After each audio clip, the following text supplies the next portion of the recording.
I'm not the friend to come to for words of comfort or encouragement. But when it comes to weighing the costs of your actions, ask away.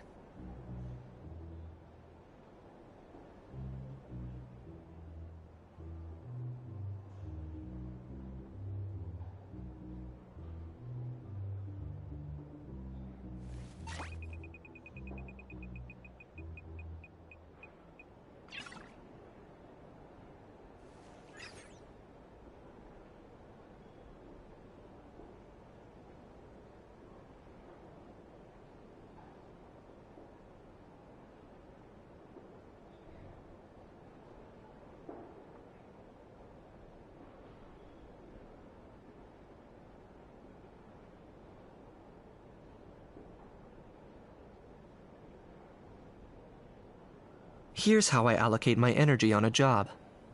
70% goes 10% to making a final decision, and the remainder for execution.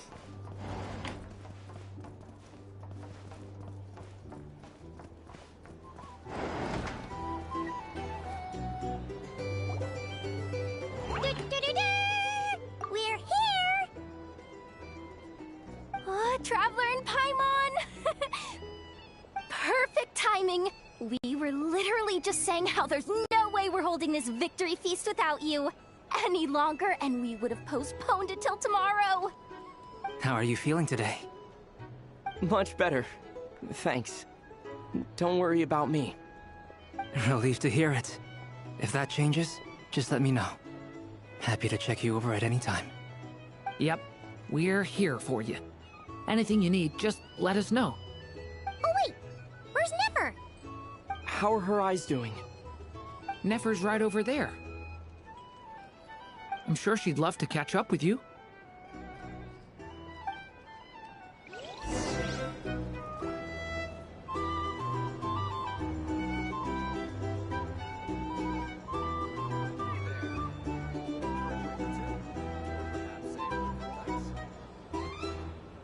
Sign up with the Fatui. Make sure your paperwork is all in order. Our drink recommendations.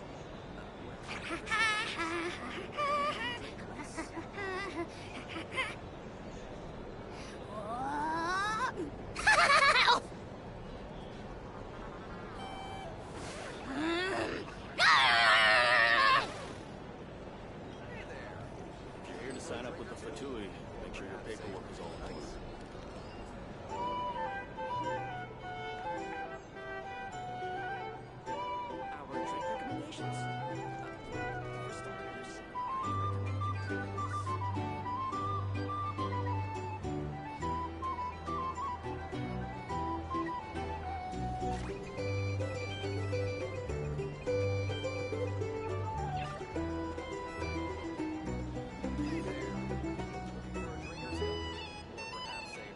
Sign up with the Fatui. Make sure your paperwork is all in order.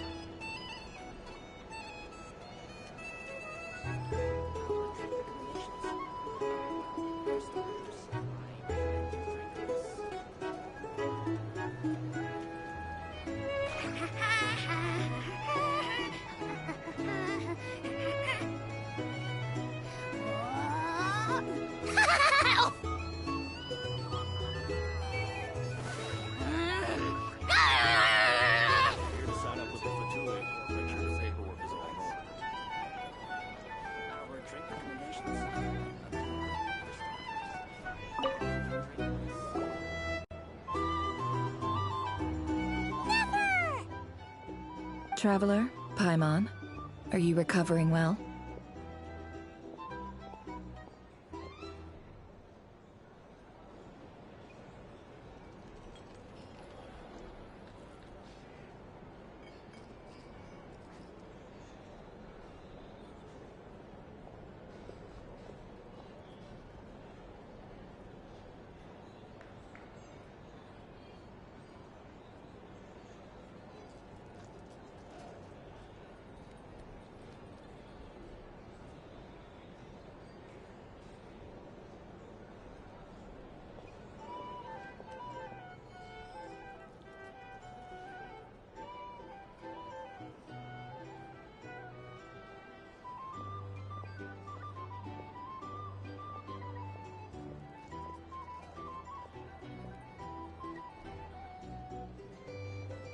Turns out that moon chanter has some real talent after all. My eyes were mostly recovered after just a couple days rest. I can actually open them again now. Yeah, but you gotta be careful. Lauma says not to strain your eyes while they're still healing. Yes, thank you. I'm well aware. Yehoda, could I borrow you for a moment? I could do with an extra pair of hands. Oh, sure. Coming. Did you hear that? I gotta go help Lauma for a second. You guys chat among yourselves. I'll grab us some drinks on the way back. Paimon, you still like 'em sweet? You bet! Make it extra sweet, because Paimon's earned it! Sure thing!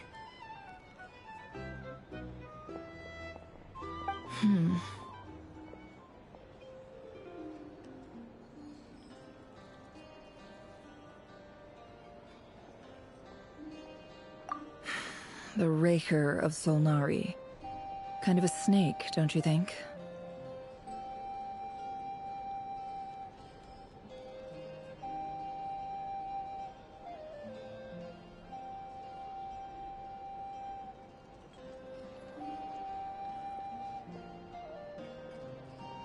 No, definitely a snake.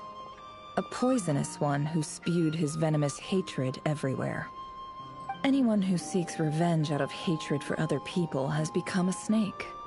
That's something my dad used to say.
Perhaps.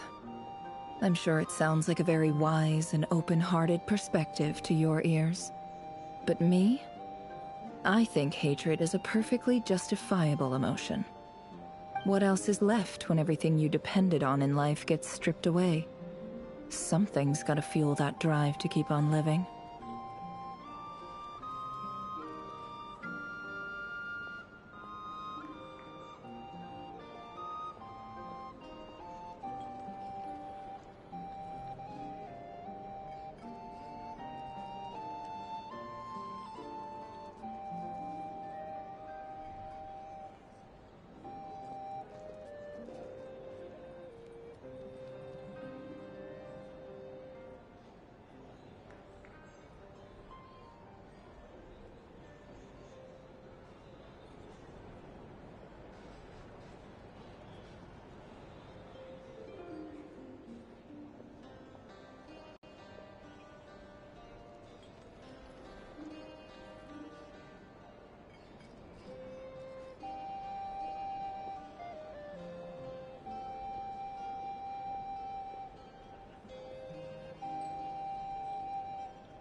If you're worried about me, you can nip that in the bud. I'm not someone who gets stuck in the past. It's just... I suddenly feel like I was wrong to call my father a liar. He was just a fool. That's why the Academia turned their back on him, and why the other tribes ganged up on him. Oh, Father. How much better things could have been if you were a skilled liar. Look at the Ibis King. Thoth is a fiendishly cunning liar. And yet, strangely, he feels more like a father to me than my real dad ever was. He's never brought it up, but I'd bet he feels the same way. Why else would he give me the power to perceive the truth, while at the same time training me in the art of deception?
Well, King Deshret banished him to Aru, which is essentially a prison, and posed 3 questions to him.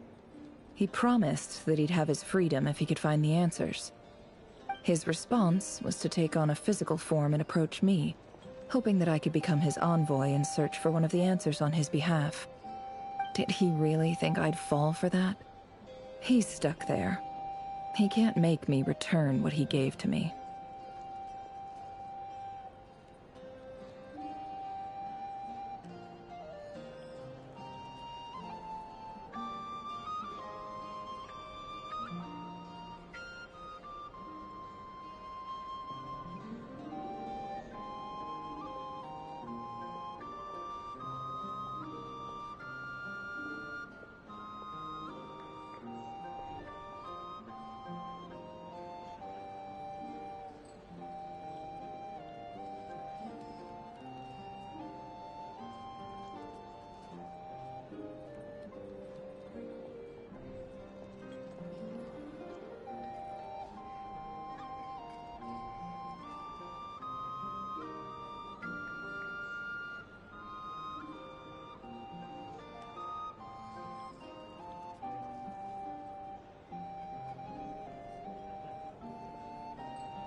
So that's enough for you to decide he's nice, is it?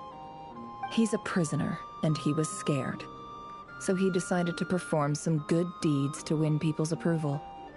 He lives in fear because he's a deceiver. How is Rerir any different? You can't work as a spy your whole life and expect a happy ending. It's preposterous. Yet I can't say I don't understand it. Liars live in the darkness of their own making, but it's still human nature to want to go on living. They say that a liar's soul is the most worthless thing in the world. What do you think?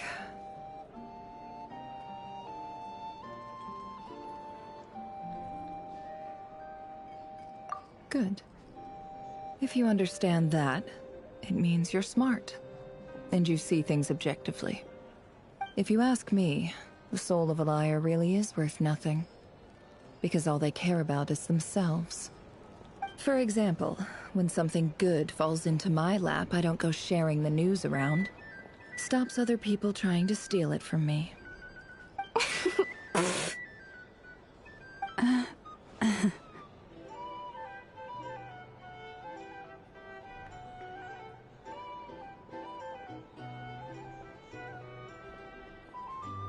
So be it. They have sharp ears. I can't keep anything from them.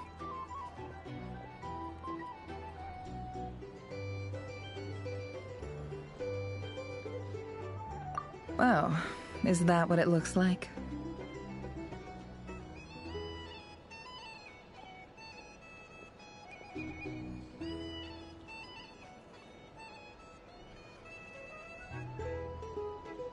Well, you all know my past now, and I can't simply eliminate everyone who knows too much.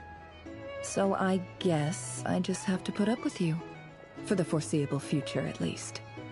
When you find yourself in a situation you can't control, the safest play is to keep calm and start monitoring everyone involved like a hawk. In the intelligence world, you need to have a sense of perspective and play your hand accordingly. If you understand what's at stake, please ensure my secret is safe with you. I trust you'll respect my wishes as a friend. But don't forget, I will also be watching you like a hawk.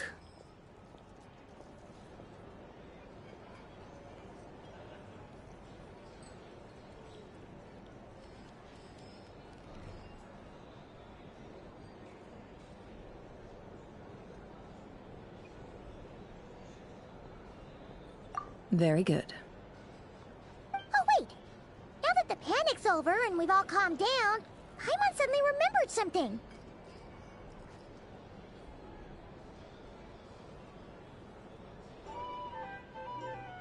After all that build-up, our mystery ally never showed up even once!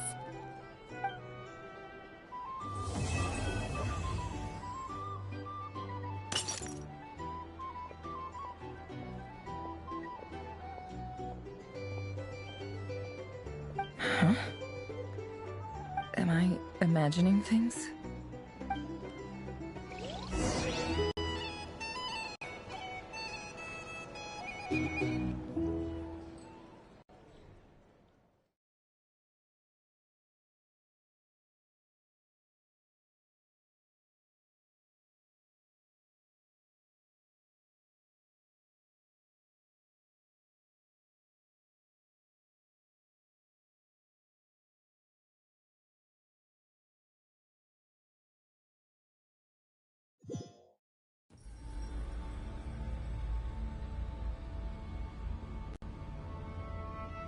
So, that close colleague who stayed behind with you? What's he been up to recently? Don't know, don't care. I get more normal human interaction from hanging out with Bosco too than him. Although, now you mention it, he hasn't bothered me in a while. I wonder if... If he's disappeared without a trace, it's the biggest gift he ever gave to the world. But I somehow doubt that's what's going on. He won't lie low forever. So we'd better stay on guard.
I'm not the friend to come to for words of comfort or encouragement.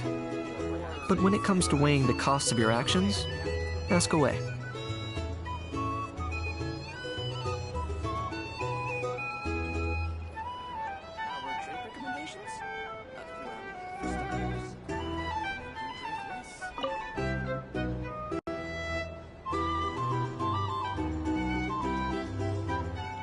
Ah, Lord Sangama Bay. How lovely to see you. I must thank you for the device you provided. It was an enormous help. Would I be right in thinking that it was developed by the Academia? Why come and ask me when you clearly know already? I mostly came to thank you. That's more like it. A little gratitude goes a long way with Lord Sangama Bay. Play your cards right, and you might even stand a chance of becoming my long-term supplier. The chance to work with such a kind and charitable investor as yourself would be a great honor for the Curatorium. Huh? Charitable? Who said anything about charity? First time hearing about it. Let's see. The first plot of land you purchased in Nodcry, your desert interests, and... Stop! What do you think you're doing? Exposing my investment history! It's nothing to hide from. They're all perfectly legitimate investments. And some of the land you purchased was with the intent of building a sanctuary? Yes, I heard about that too. How did you... You're a curious case, Lord Sangama Bay. You don't like people finding out about your good deeds, do you? But I'm afraid no matter how hard you try to keep things under wraps, where there's a will, there's a way. You did it for Sumeru, didn't you? It was empty land that was gonna go to waste otherwise. I figured if I built something there, it might at least get some use in an emergency. Disasters are capricious things. They strike without any warning. I've lost family to a disaster before, and I don't want to lose any friends or business partners if I can help it. My elder sister used to dream of finding a sanctuary. Somewhere with plenty of food, water, and medicine. Where everyone could live happy lives. It was something I looked into, but after discussing things with the Dendro Archon, I decided on a more effective strategy. The tech people handled the tech, and Moneybags provided the Mora. It just made the most sense. It's a pity that so few people know the truth about you. Everyone says that you view everything in terms of Mora, and all you care about is growing your own wealth. So? What's the problem with that? Everyone wants to be rich. It's human nature. So yes, I love Mora, and it's nothing to be ashamed of. But surely you have dreams of your own, beyond just making Mora. You don't get it, do you? My dream is to invest in other people's dreams. And, you know, make a nice little slice for myself along the way. Just thinking about it makes me happy. That sweet, sweet sound of Mora. Thank you. For the device? And the pendant. Oh, that. I was just returning a favor. Don't worry about it. Seems like we've both been away from home for a very long time. Yeah. So long that I barely remember what my family even looked like. That would be your mother, father, and sister? Yeah, though it's been years since my sister passed away. It's not like I want to forget them, obviously, but memory can be even more ruthless than the most calculating business person. Beyond a certain point, if something isn't helping you, it just gets rid of it. My sister can't help me now. Slowly but surely, her face is fading from my mind's eye. It's become a vague impression. Not everything will fade.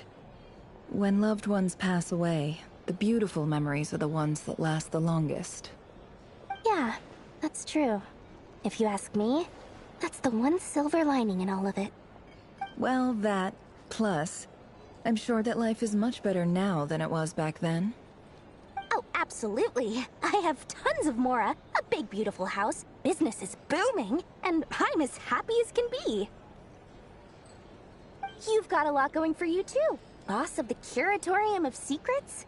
I'm sure there's plenty of Mora to be made in that line of work. I appreciate the vote of confidence.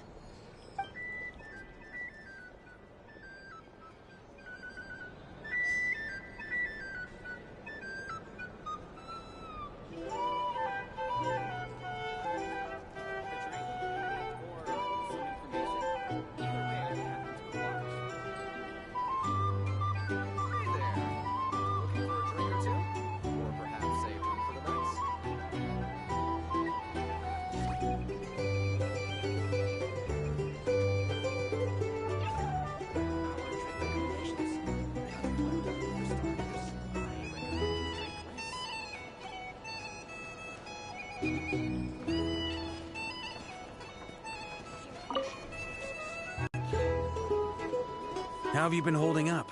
Any adverse reactions? If you start to take a turn for the worse, make sure you tell me right away. You don't need to worry about me, Grandmaster. I'm fine. I mean, I barely did anything, so... What? You're too humble, young man. You played an indispensable role in the battle for Nodcry. We can't thank you enough for your support. Sometimes, when people praise you, it's because you deserve it. The best thing is to accept it calmly and with grace. It's important to learn how to respond to words of admiration. Let's do a quick demonstration. Albedo, that was an incredible feat of alchemy. The pressure was on, but you worked flawlessly at lightning speed to get the job done. Thank you. I can't take all the credit, though. Durin played a big part in forming the alchemical array. See? Did you catch that? A masterclass in how to take a compliment. Okay, yeah. I did work pretty hard to help prepare for the battle. No point denying that. Hey, you guys!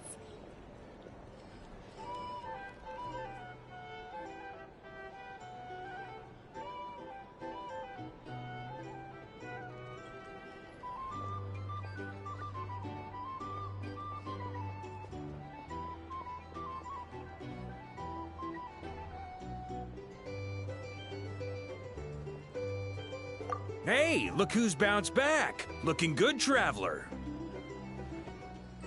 Seems like you've recovered. You won't need to take any more medication. Can I get you a drink? Huh? You know how to order at a bar now? You've sure learned a lot recently. Handling a drinks order is ridiculously simple compared to alchemy. Don't worry, I'll blend into society yet. Paimon believes it. You're clearly a fast learner, just like your brother. To be totally honest, though, Paimon didn't quite follow all the details when you first explained the plan to us. Don't worry, that's completely understandable. Unless you're a student of alchemy, it's hard to grasp the principle and how the process works. To put it in the simplest terms, we saw how our enemy stole the power of Kuvaki. And that gave us the idea of stealing his power to turn it against him. When facing an enemy you have no hope of defeating, it's best not to engage them in battle. So, instead of looking for a way to overpower him, we decided to help Columbina get strong enough to at least stand up to him in a fight. For this to work, we had to analyze his modes of attack, confirm who his main target was, and make sure that he wouldn't go beyond the range of the alchemical array. For added security, we prepared a total of 4 arrays. But to mitigate the impact of the battle, we identified one location in particular as the ideal spot, which is where the confrontation took place. The alchemical array absorbed his abyssal power. Then Durin processed it to render it usable by Columbina. That power enabled her to do what would otherwise have been nigh on impossible. What surprised me was that Dainsleif actually agreed to join us. Given his history with Rerir, he had every right to sit this one out. But we're extremely grateful for the decision he made.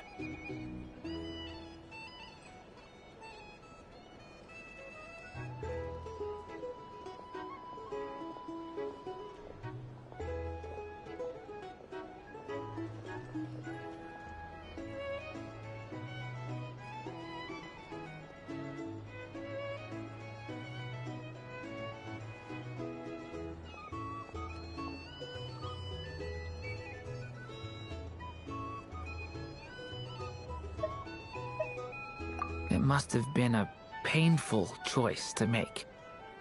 But I'm sure that making a decision was far better for him than staying in limbo. Absolutely. He was torn between two paths, but in the end, he made his choice and stuck to it resolutely. He doesn't strike me as the sort of person who'd stay trapped in limbo for long. Anyway, however you cut it, everyone gave a stellar performance. And now, it's time to kick back and celebrate.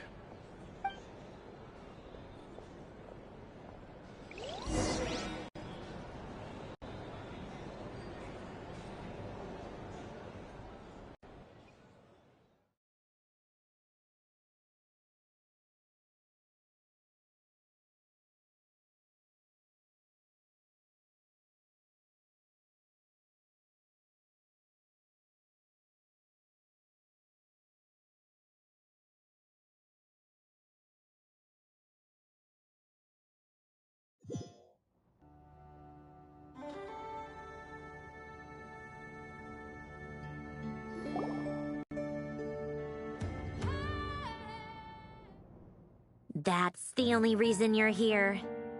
Yes. I've thought a lot about it. And I've realized that you, me, and Arlecchino should be friends. I think this is very important. So I felt I had to come and tell you.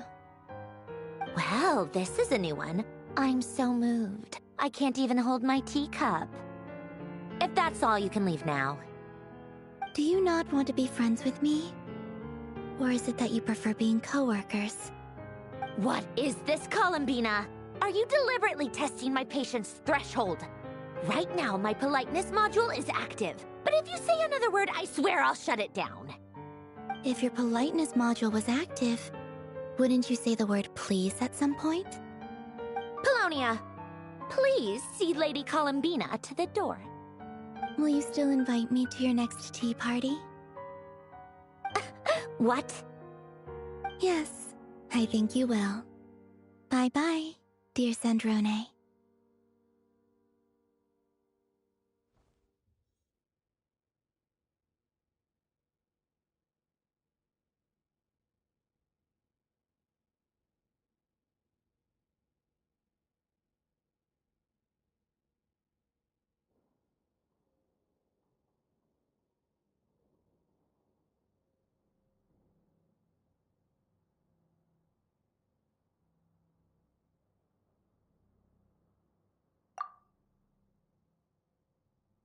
Last time, the Wild Hunt escorted you out. Would you rather I handled it myself this time? We just wanted to, see how you were doing now that it's all over. Why? Out of concern for my safety? I hope you didn't seriously think that the Rayhir of Solnari would be able to lay so much as a finger upon me, given how prepared I was. Mostly because you kind of helped us out, so we just wanted to check you were okay. Looks like all your robots are fixed, huh?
Oh, don't you worry about that. Tea time is already a write-off. The visitor before you managed to kill my appetite. If you're in the mood for tea, go ahead and help yourself. Otherwise, it's going to waste. My coasters are still missing in action, though. Use this notebook instead. Whoa! Pretty hefty notebook. Look at all those calculations. You can ignore those. They're just dumb scribblings. I doodle and write in my free time.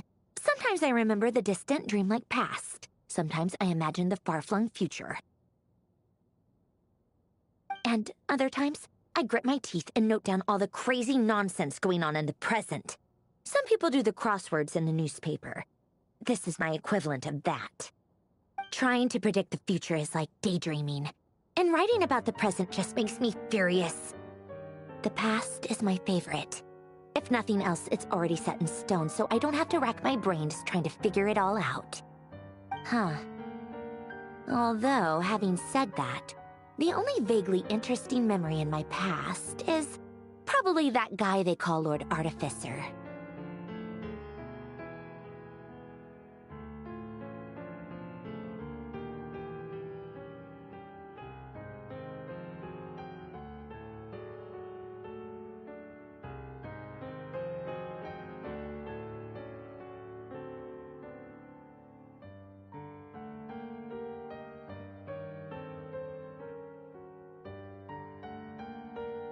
Who else?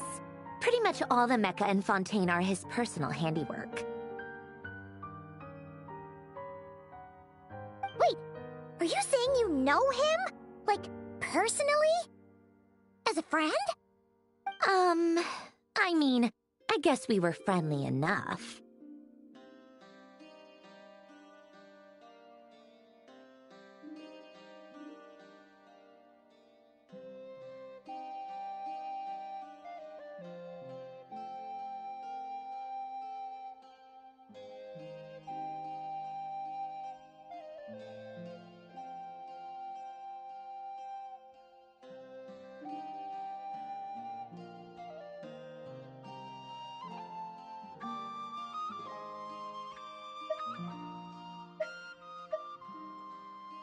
Yep. In fact, I'm probably the only normal person left who knew him at all. We used to chat occasionally back when he was still around. Before he passed away, he asked me to destroy all his manuscripts. I honored his request, but I did read through everything first before destroying them. I mean, I couldn't let the genius of Lord Artificer Alain Guillotin disappear like that. Would have been such a waste. So, that's where the formulas in your notebook are from? I just told you. Those are my equivalent of crossword puzzles. They're just dumb formulas that I solve for fun when I'm bored. Alain's work was like epic poetry. The formulas in my notebook are just silly little riddles in comparison. Not that there's anything bad about them. I mean, at least, solving those riddles isn't going to hurt anyone. Except me, 'cause I lose a few brain cells in the process. Anyway, while we're on the topic, I might as well tell you about what happened to him and his friends. Alain Guillotin had two close buddies, Renee and Jacob. They spent their childhood years together in the Narzissenkreuz Institute. They were all quite competitive, so there was some rivalry between them, but it was a friendly rivalry. But beneath the friendship and the rivalry ran something deeper, a sense of nostalgia for the past. Unfortunately, childhood would end, the prophecy would come true, the apocalypse would arrive, and the future would never be. A mad dream that would normally only capture the minds of lunatics began to take root in their hearts. A dream of saving the world. And if Renee and Alain had been people of lesser wits, that dream would probably have ended up as something for them to joke about in their older years. But alas, they were some of the sharpest minds around. They nurtured that dream with the full power of their intellect, and it grew into something that ate away at their souls. The first of them to fall under its spell was Renee. Against Alain's wishes, he persisted in experimenting on a mutual friend of theirs to try and save their life. Alain did not approve and parted ways with Renee. It's complicated. Alain wanted to believe that Renee only did what he did for the sake of their friendship. But when he told me about what happened, I could tell he still had some suspicions about Renee's motives. Perhaps the seed that would grow into a nightmare had already sprouted in Renee's mind. Even then. The next time they met, Renee's soul had been completely engulfed by the dream of salvation.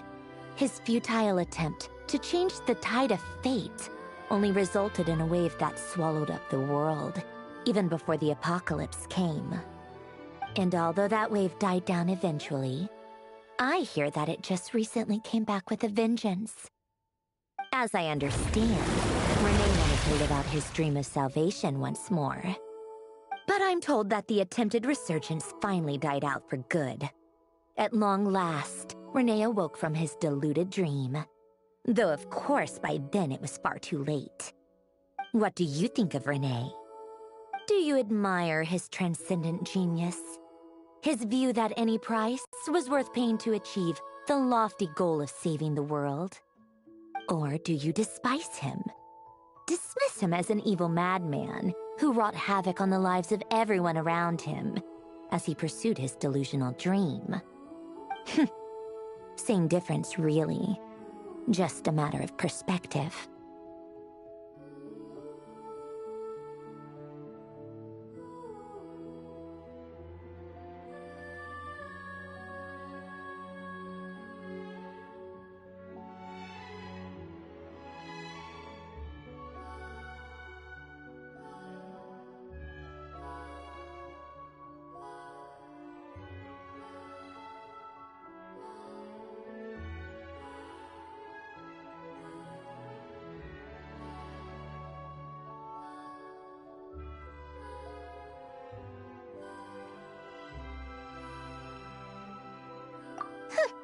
Doesn't surprise me. You share one thing in common, after all. You both want to be the savior. The only difference is, your dream came true, and his... well, he wasn't the one who made it come true.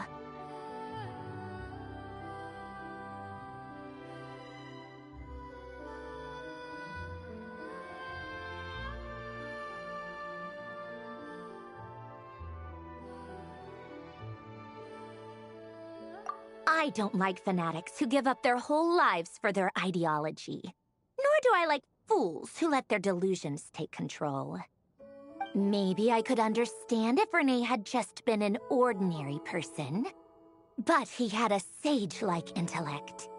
And still managed to get himself lost in the labyrinth of his own desires. Anyway, that's enough about Renee.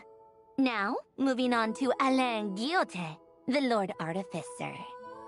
He managed to put a stop to the first storm whipped up by Renee.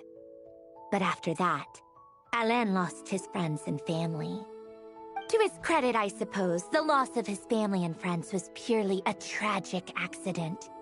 It's not like Alain sacrificed them for his cause or anything. After that, the only thing supporting his work was the same dream that had dragged his closest friend down to the abyss. But although the desire to save Fontaine drove him to found the Fontaine Research Institute, Alain continued to reject any form of transcendental knowledge or power. He was suspicious and fearful of it, having seen the way it had affected his closest friend. I think that formulas and machines derived solely from human intellect were the only thing that gave him a sense of spiritual comfort. Yet Alain's intellect was simply too great. It barely left him space to breathe in his lifetime. Once he realized that the end of his life was approaching, he finally accepted the truth. The Nazissenkreuz Institute needed someone, and a human being, to see its story through to the end. He quit working on his formulas, trading them in for the fairy tales that had played such a formative role in his childhood, but which he barely touched in his adult life. He told me that the director of the Nazissenkreuz Institute used to read those fairy tales to the children as bedtime stories. Apparently, they worked wonders at sending kids off to sleep. I think that all he wanted at that time in his life was to be able to sleep deeply without being plagued by depression. By that point, nothing else really mattered. At the very end, he laid down to rest in the ruins of the former Nazissenkreuz Institute orphanage, while the Fontaine Research Institute he had founded continued tirelessly with its work. Many years after that, tensions over competing dreams would once again cause a rift, this time between members of the Fontaine Research Institute. But the actions of those fools had nothing at all to do with Alain. And that is the story of two people from the Nazissenkreuz Institute who both wanted to save the world. One went all in on his fantasy of salvation without ever looking back, and ended up calmly sinking to the bottom of the deepest sea. The other sought desperately to burn bright in his life, even though he wasn't sure where he was going. I do sometimes wonder, why is it that people like them have such grand hopes of saving the world? Even the grandest tree starts as a tiny seed. So perhaps, for each of them, their mission to save the world began with a very simple desire: to save themselves. They were young children with friends and family who mattered to them, desires to explore the meaning of life, ambitions to have a successful career. They didn't want to see all of that taken away in one fell swoop. Or maybe they just wanted to find something to anchor themselves within the chaos, to stop them getting quietly swept away by the storms of life. But instead, the search for their own salvation took them down the rocky road laid out by fate. Do you think the desire to save oneself is enough of a justification to try and save the world?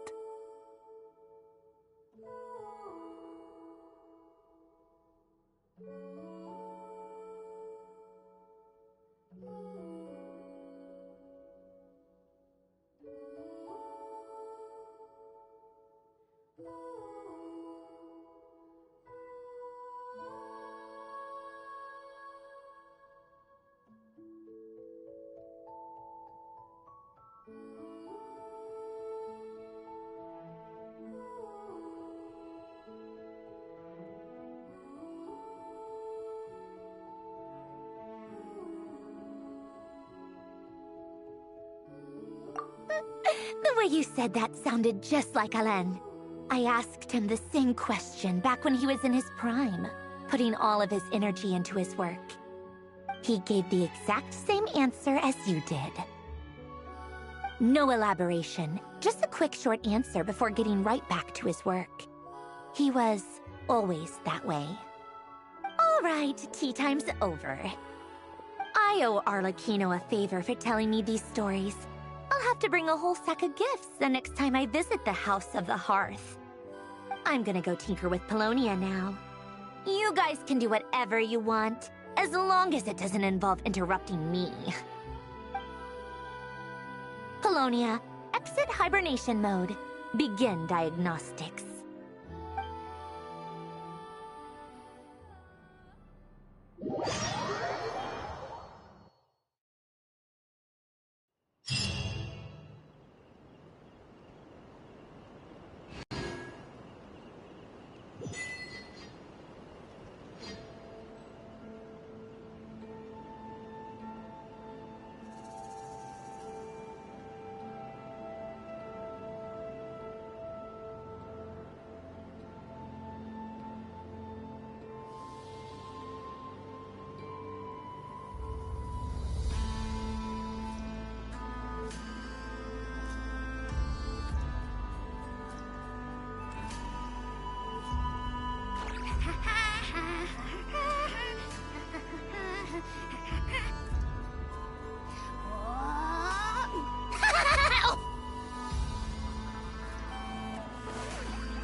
Here's how I allocate my energy on a job.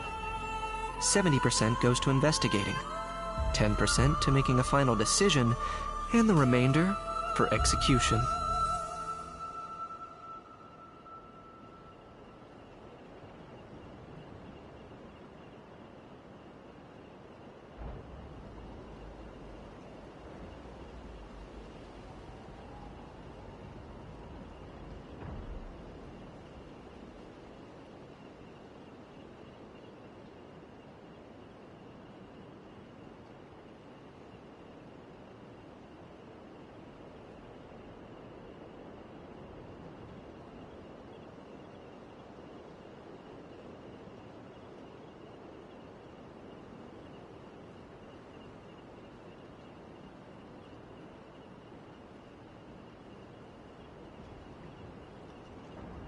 I'm not the friend to come to for words of comfort or encouragement.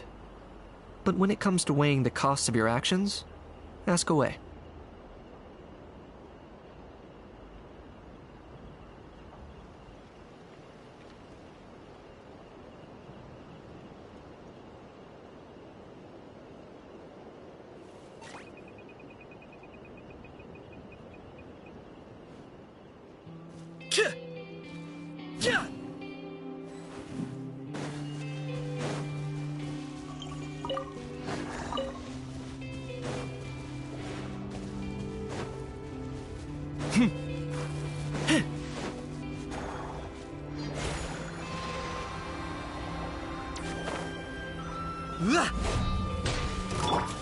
Better hold back. Solidify! This time. Don't get too close! Locked on!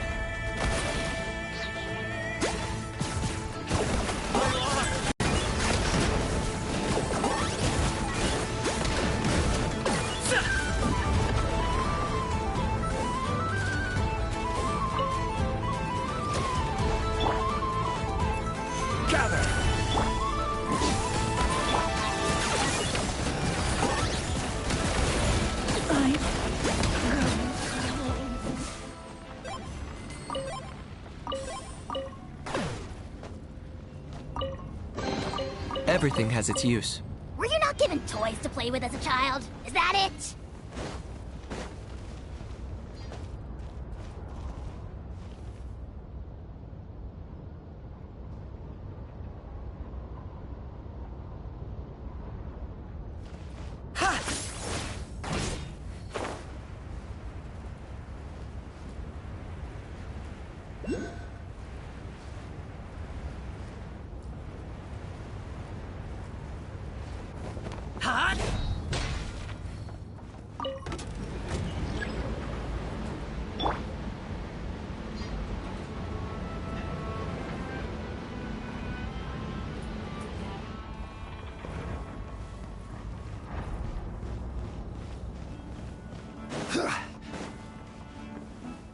Use the force. Solidify! Fire it up! I got him cornered. Resistance is futile. Two.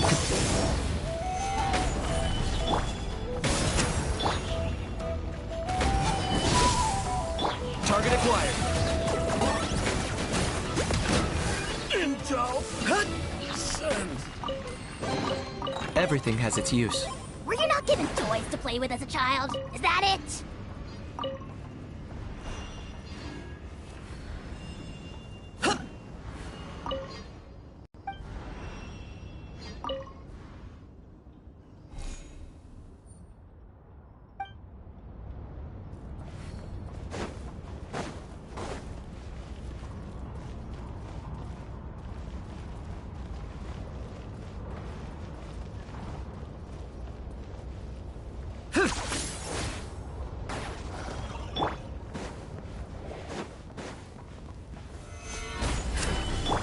Check this out!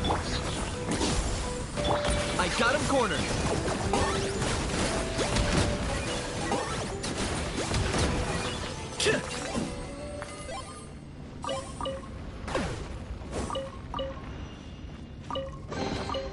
Do I get a share? You actually want this trash?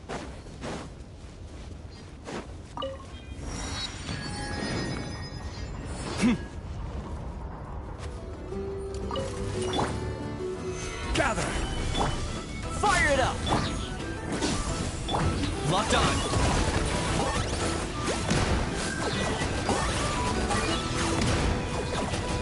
You're pretty sharp.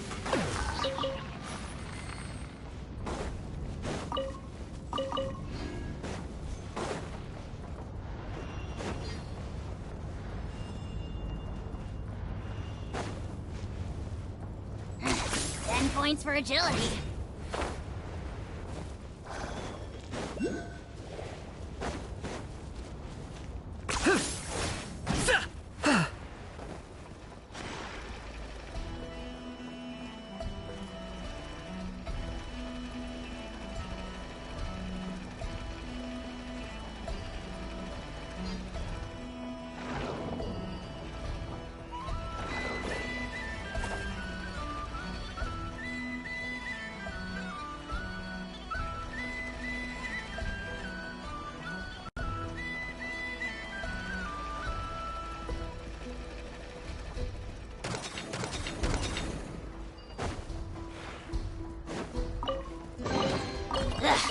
Worthless pile of garbage. Stop yapping. Just take it or leave it.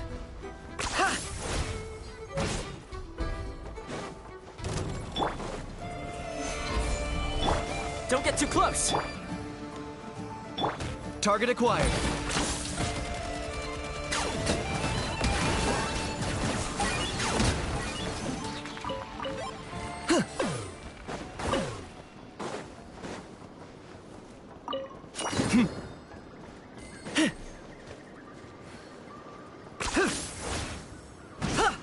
Is this really necessary?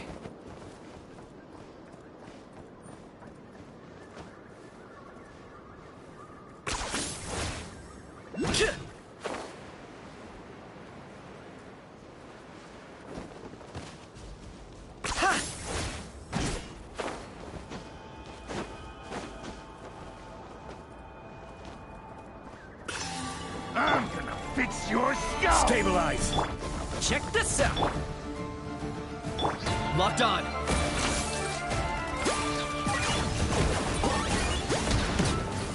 Yeah!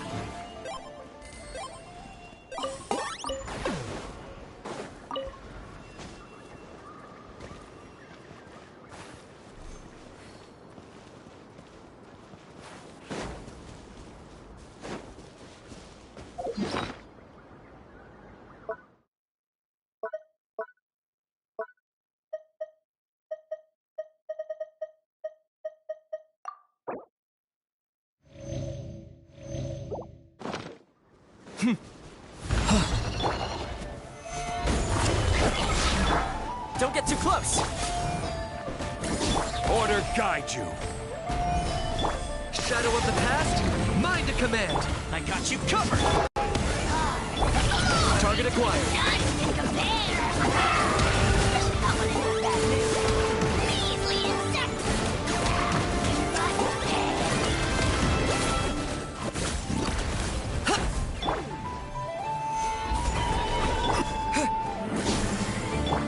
I got him cornered.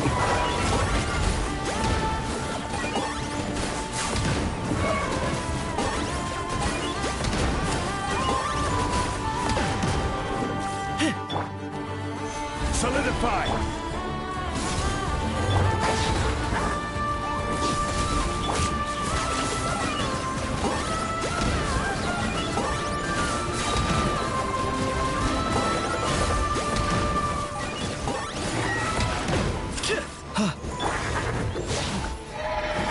Gather! Fire it up!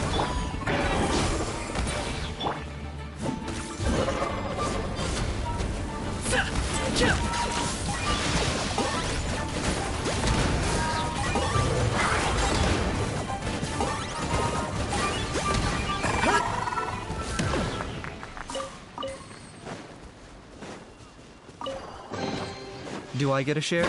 You actually want this trash?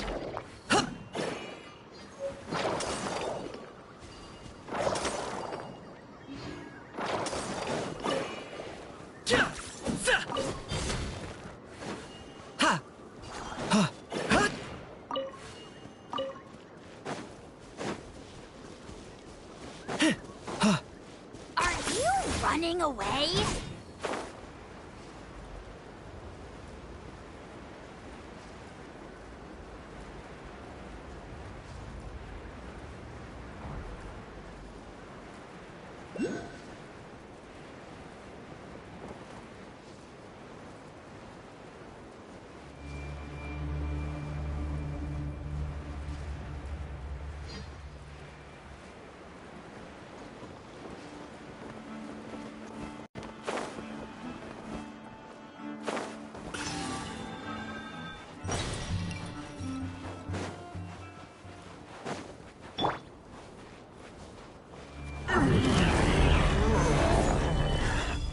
Check this out!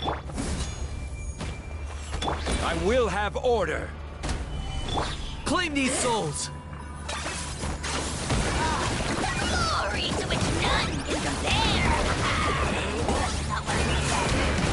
Measly insects!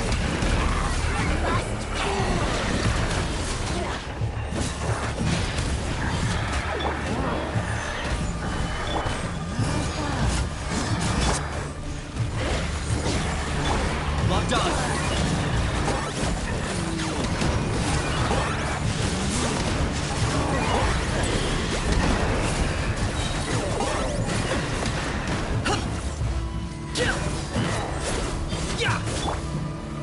Solidify! Fire it up!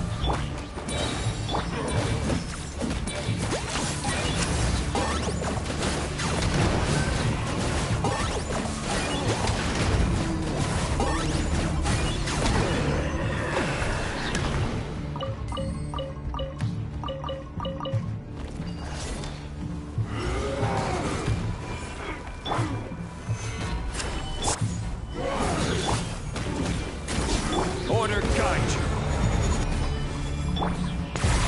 Oh, glory! Glory! Target acquired. None can compare! Especially not when I'm in a bad mood. Measly insects!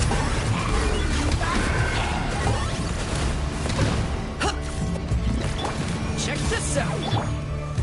Gather. Here's backup! I got him cornered!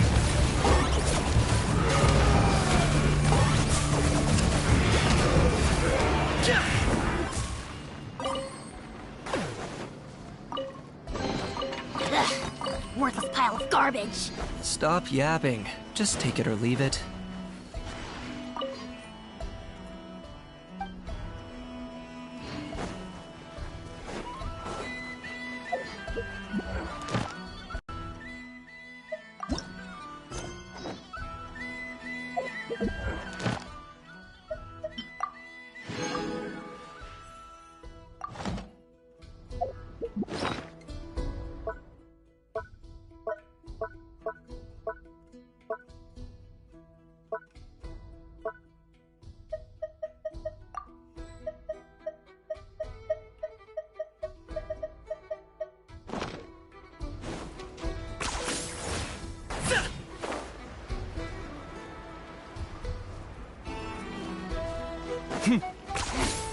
Points for agility.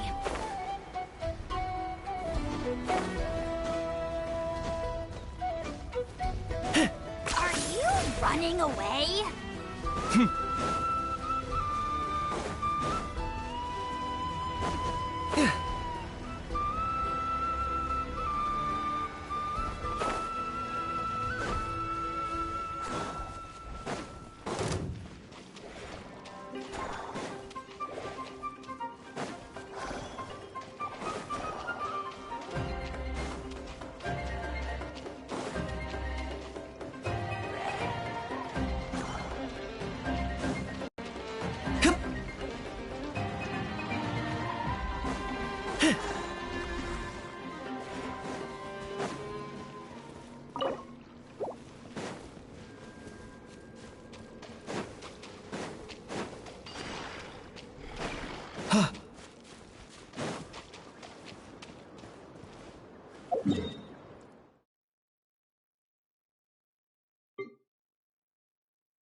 okay?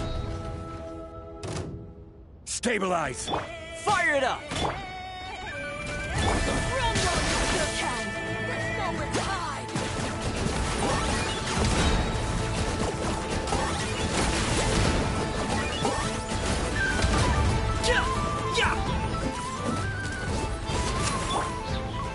Solidify! Check this out! Locked on. Run while you still can! Did it take too long?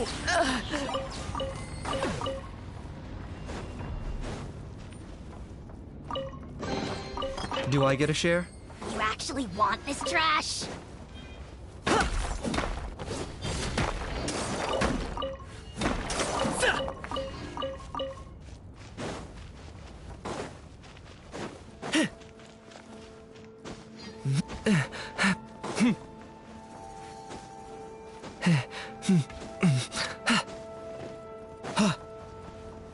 Are you running away? Is this really necessary?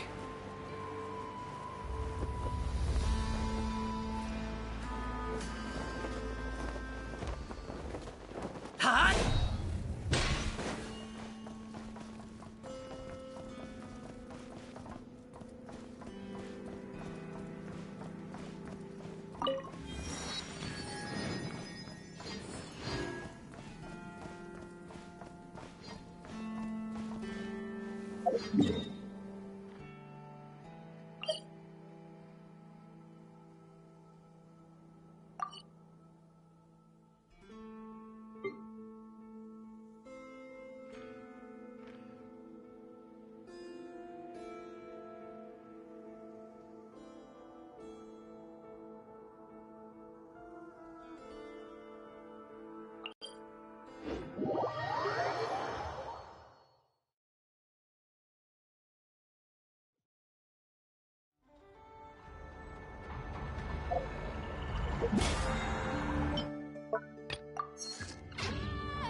Running away?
Yeah. Yeah.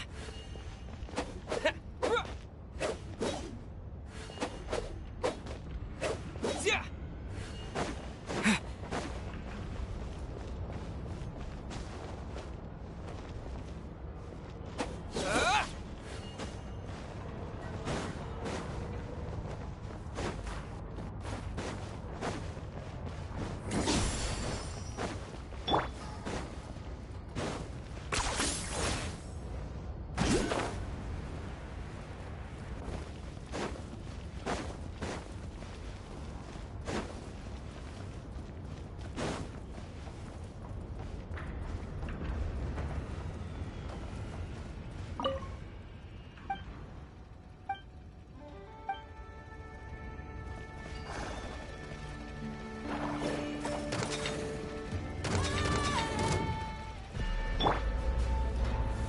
Stabilize! Don't get too close! I will have order! Target acquired.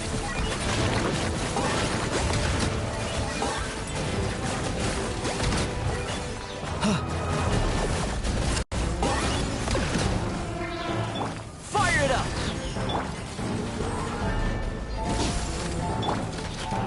Solidify!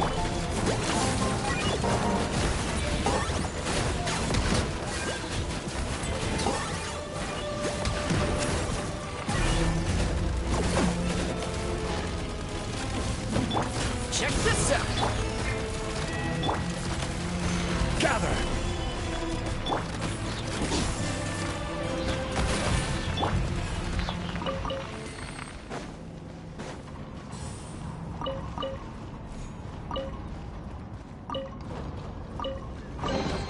Everything has its use.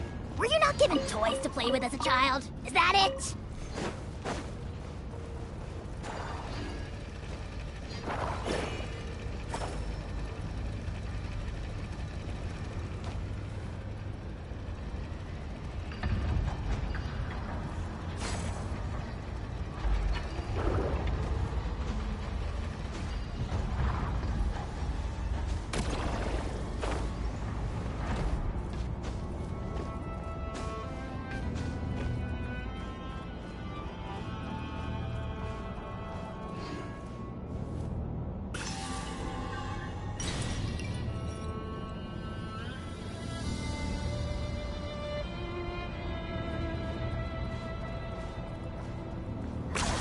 You really are a one-trick pony, you know.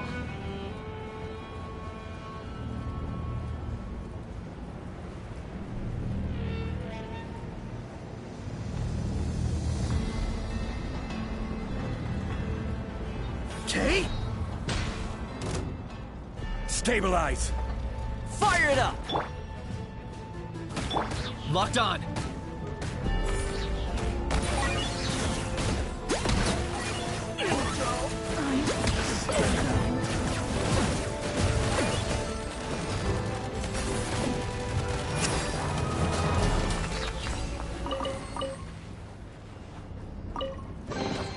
Do I get a share? You actually want this trash?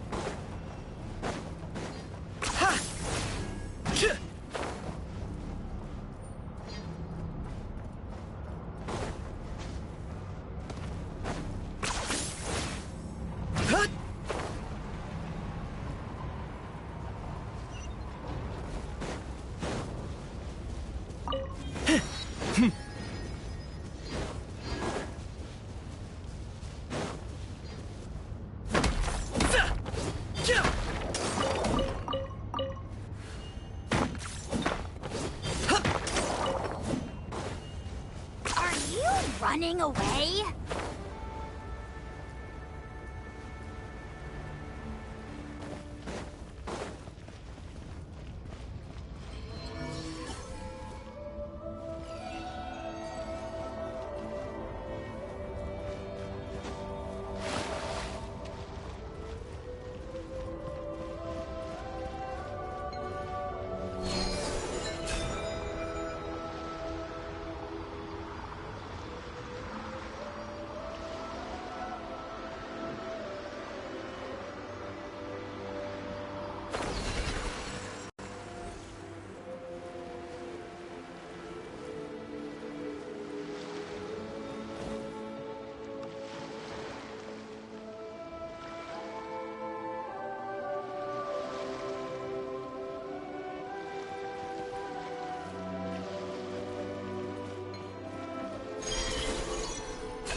Solidify! Don't get too close! I got him cornered!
Don't turn back.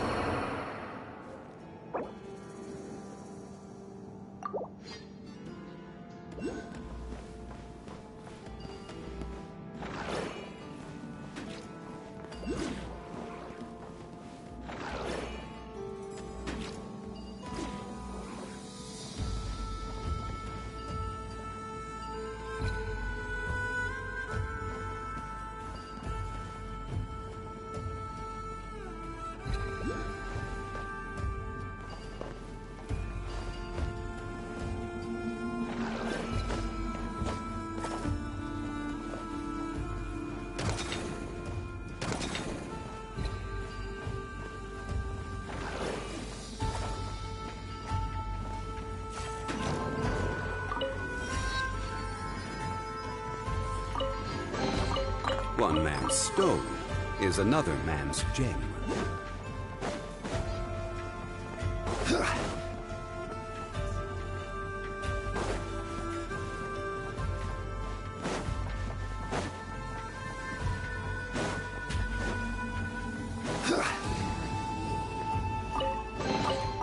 Certainly worth the extra mile.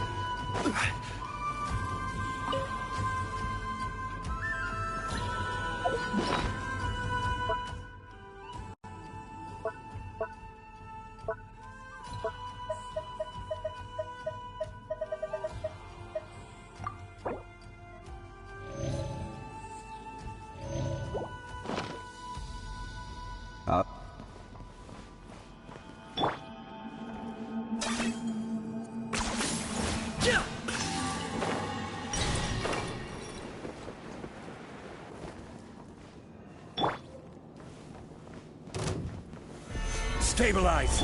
Fire it up! This is order. Supporting fire!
Everything has its use.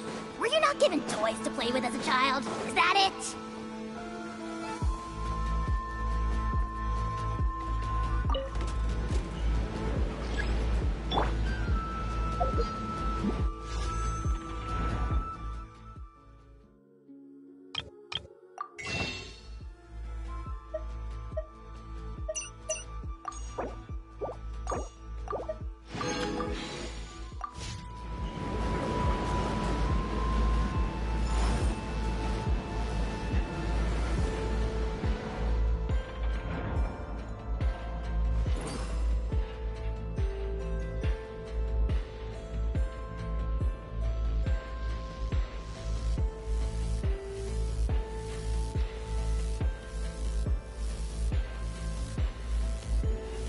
Where do you want to go next? If you'd like to see Liyue's tourist spots, I have a few references.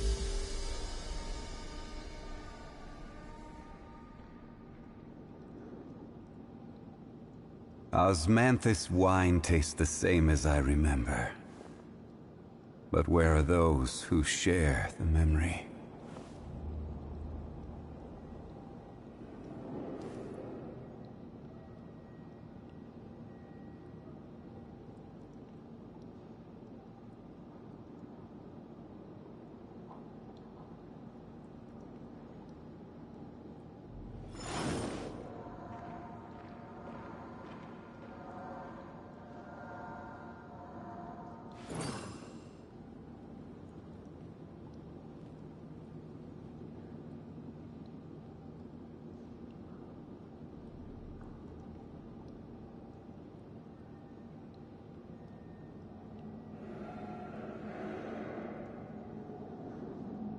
Every journey has its final day. Don't rush.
Osmanthus wine tastes the same as I remember.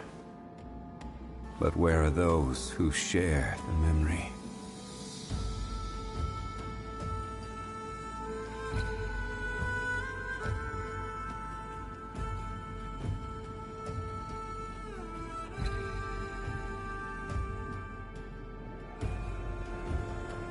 Boats are made for transferring commodities back and forth, and those that come across Liyue tend to stay a while.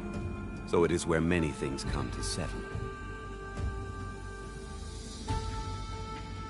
Osmanthus wine tastes the same as I remember.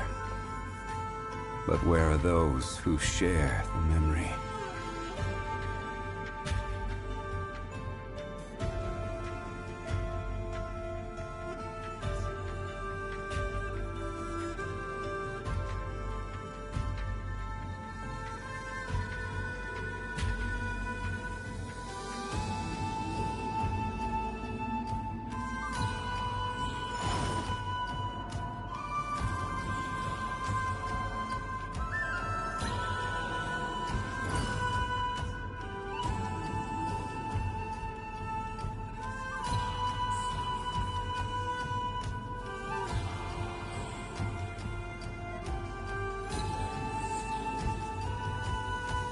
Where do you want to go next?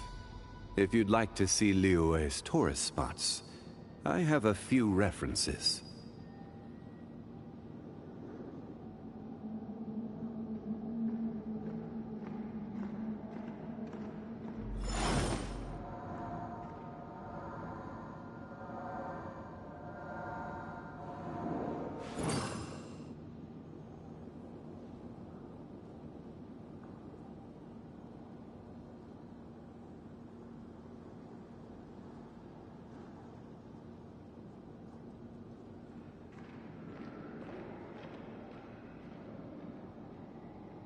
Every journey has its final day. Don't rush.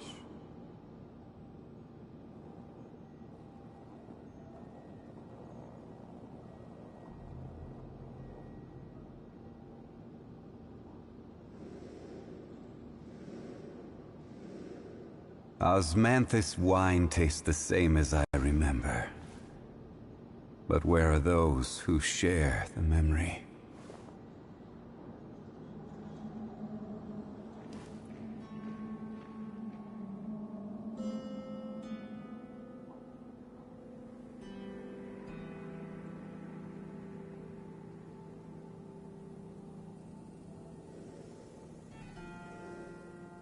Boats are made for transferring commodities back and forth, and those that come across Liyue tend to stay a while.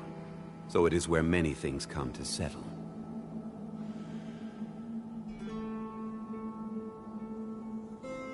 Osmanthus wine tastes the same as I remember. But where are those who share the memory?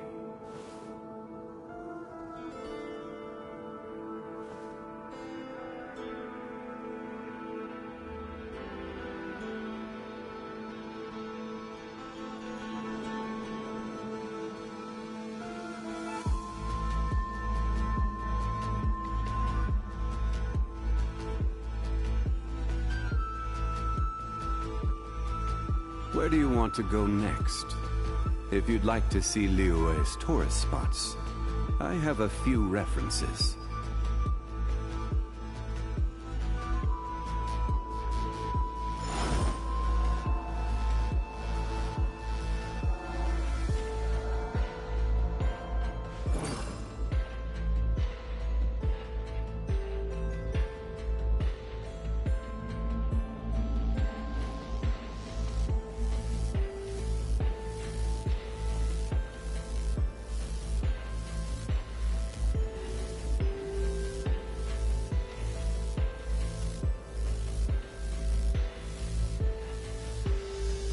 Boats are made for transferring commodities back and forth, and those that come across Liyue tend to stay a while. So it is where many things come to settle.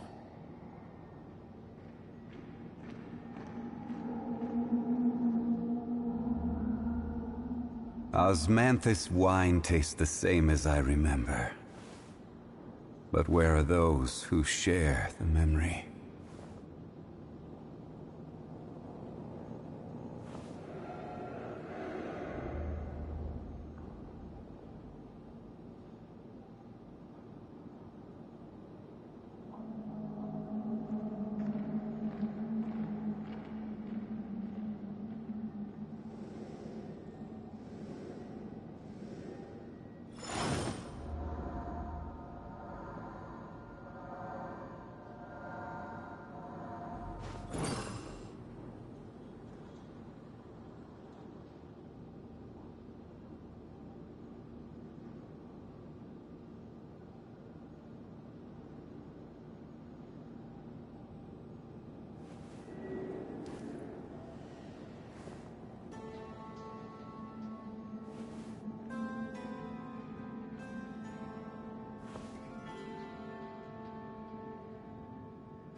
Osmanthus wine tastes the same as I remember.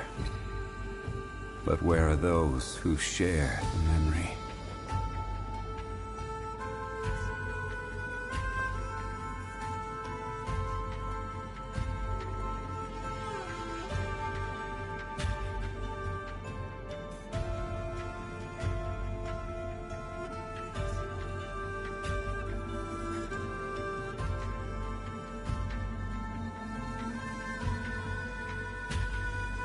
Every journey has its final day. Don't rush.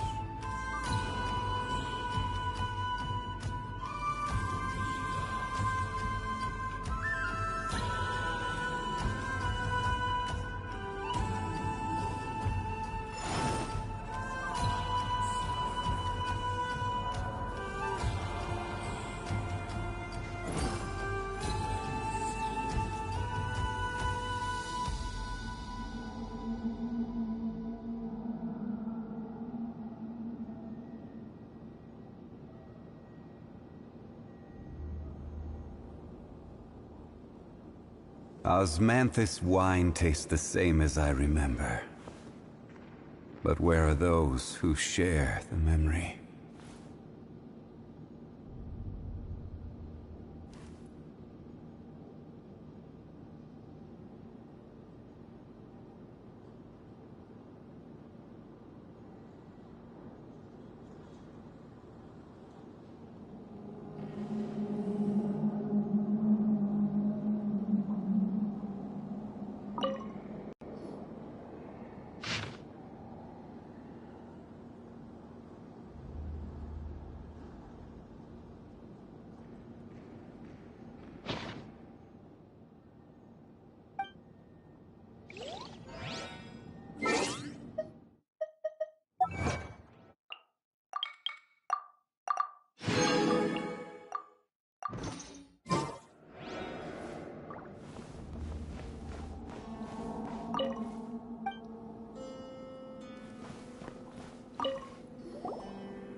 10 points for agility.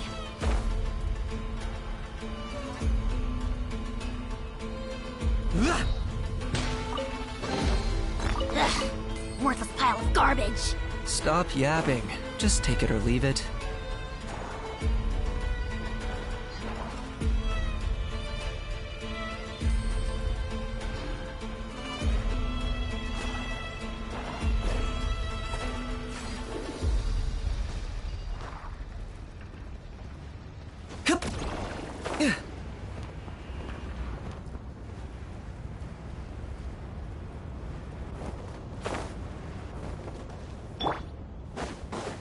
Better hold back this time.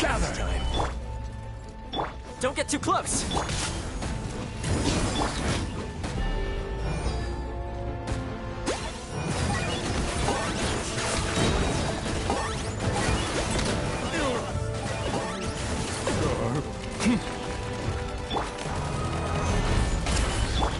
Fire it up! I lost!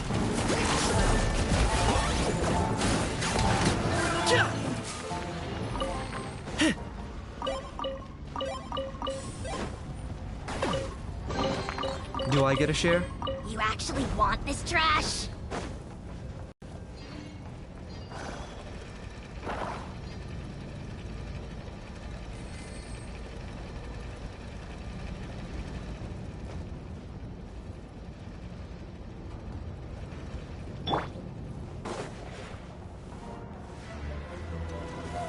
Solidify! Check this out!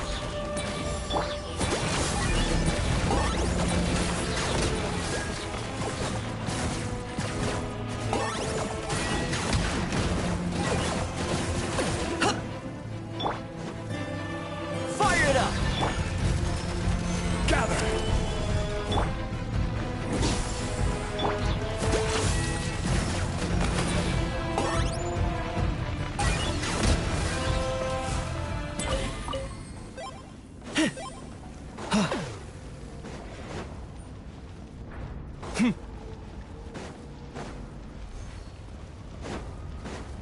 Hi!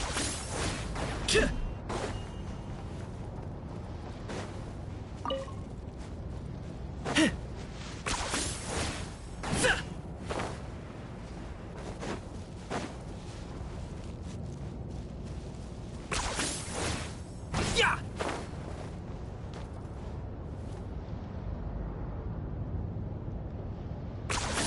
You really are a one-trick pony, you know. Huh? Solidify! Locked on!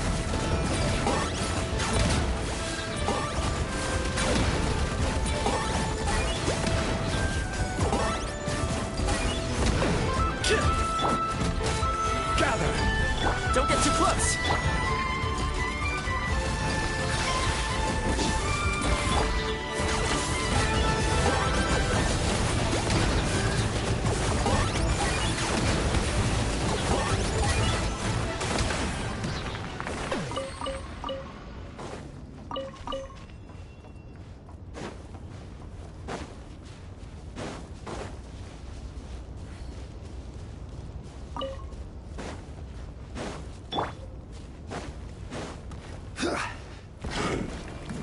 Solidify!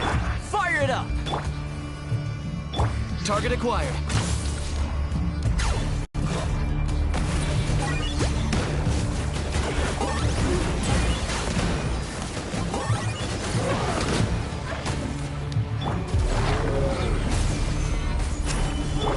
Don't get too close!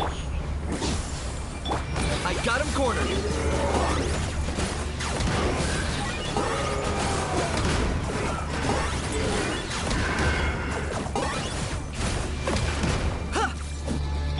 Order guide you.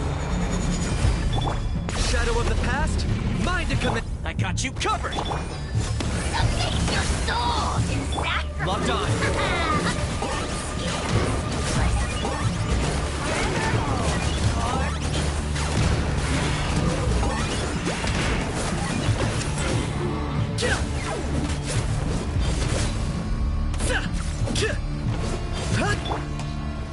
Gather! Fire it up!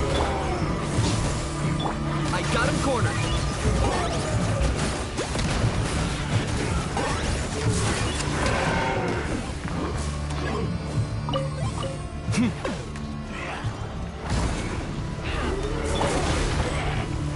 Solidify! Don't get too close! Target acquired.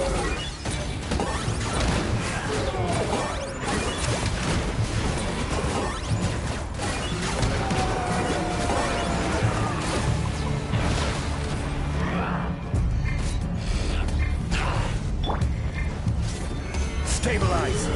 Check this out! I got him cornered.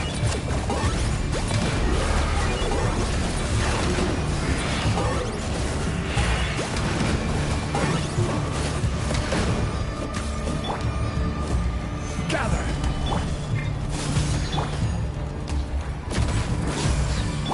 Locked on.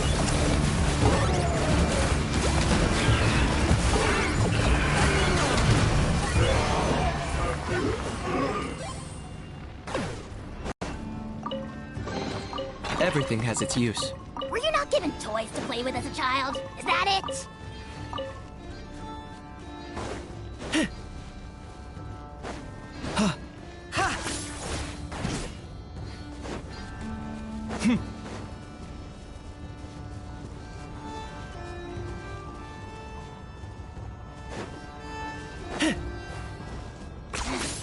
Points for agility.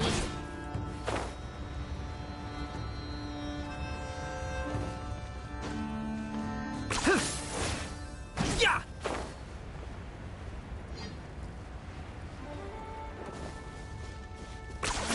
You really are a one-trick pony, you know.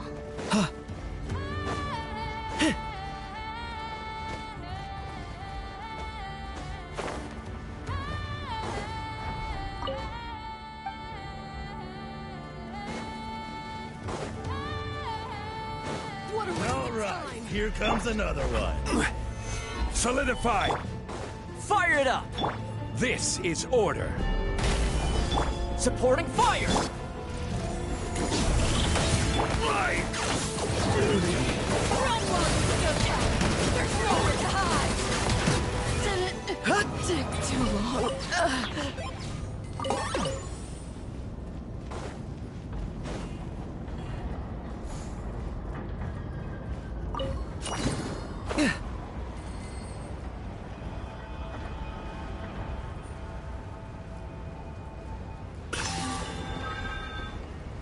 Okay?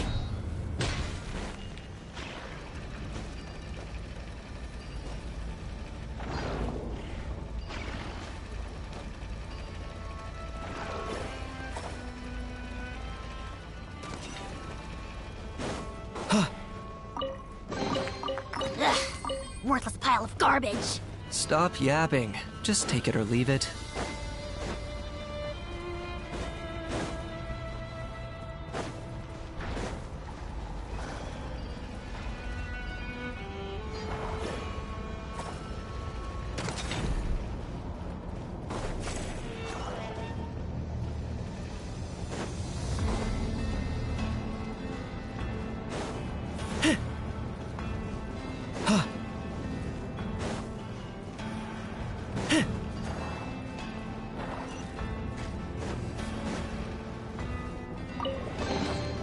Everything has its use.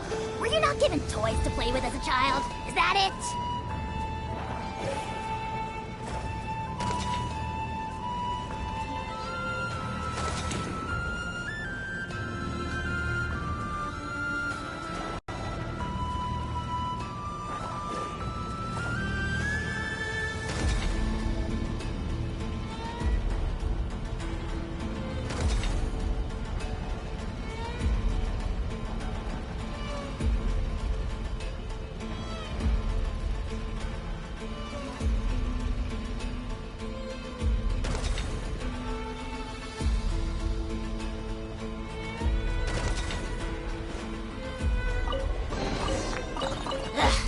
Worthless pile of garbage.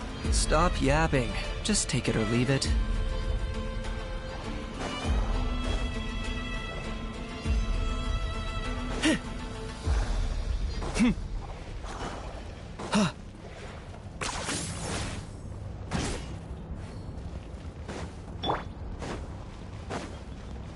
Use of force authorized.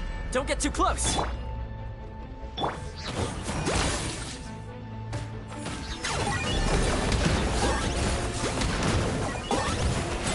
Intel!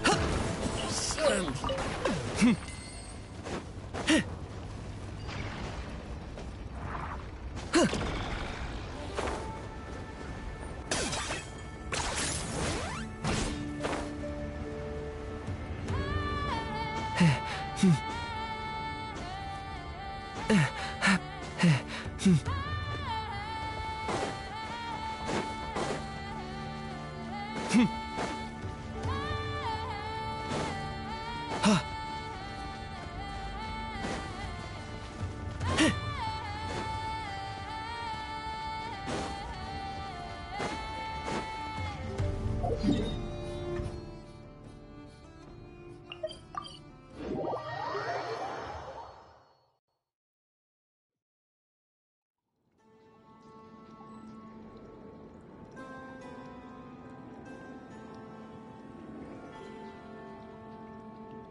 That was unexpected!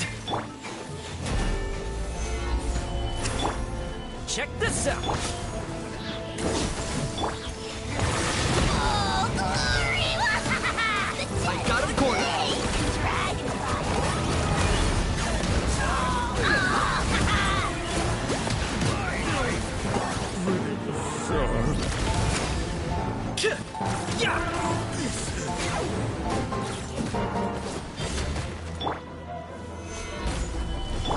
Don't get too close! Fire rate back to them! Target acquired.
Here's how I allocate my energy on a job. 70% goes to investigating, 10% to making a final decision, and the remainder for execution.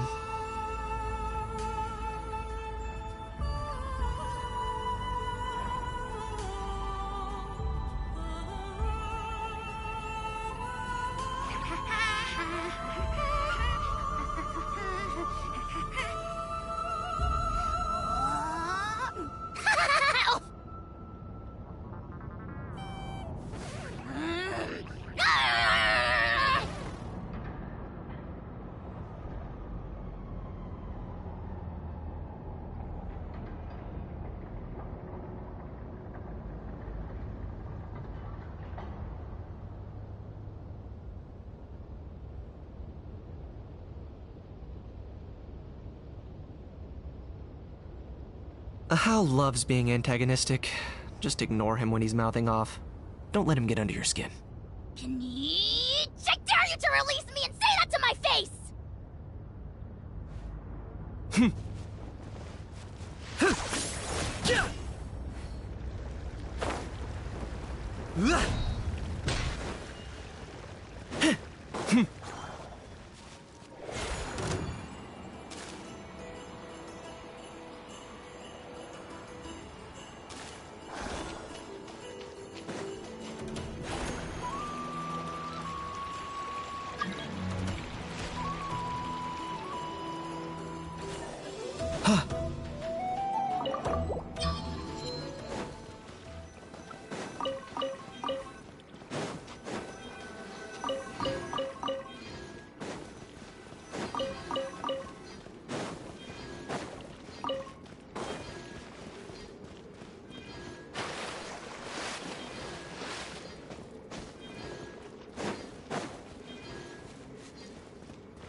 Are you running away?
Worthless pile of garbage. Stop yapping. Just take it or leave it.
running away?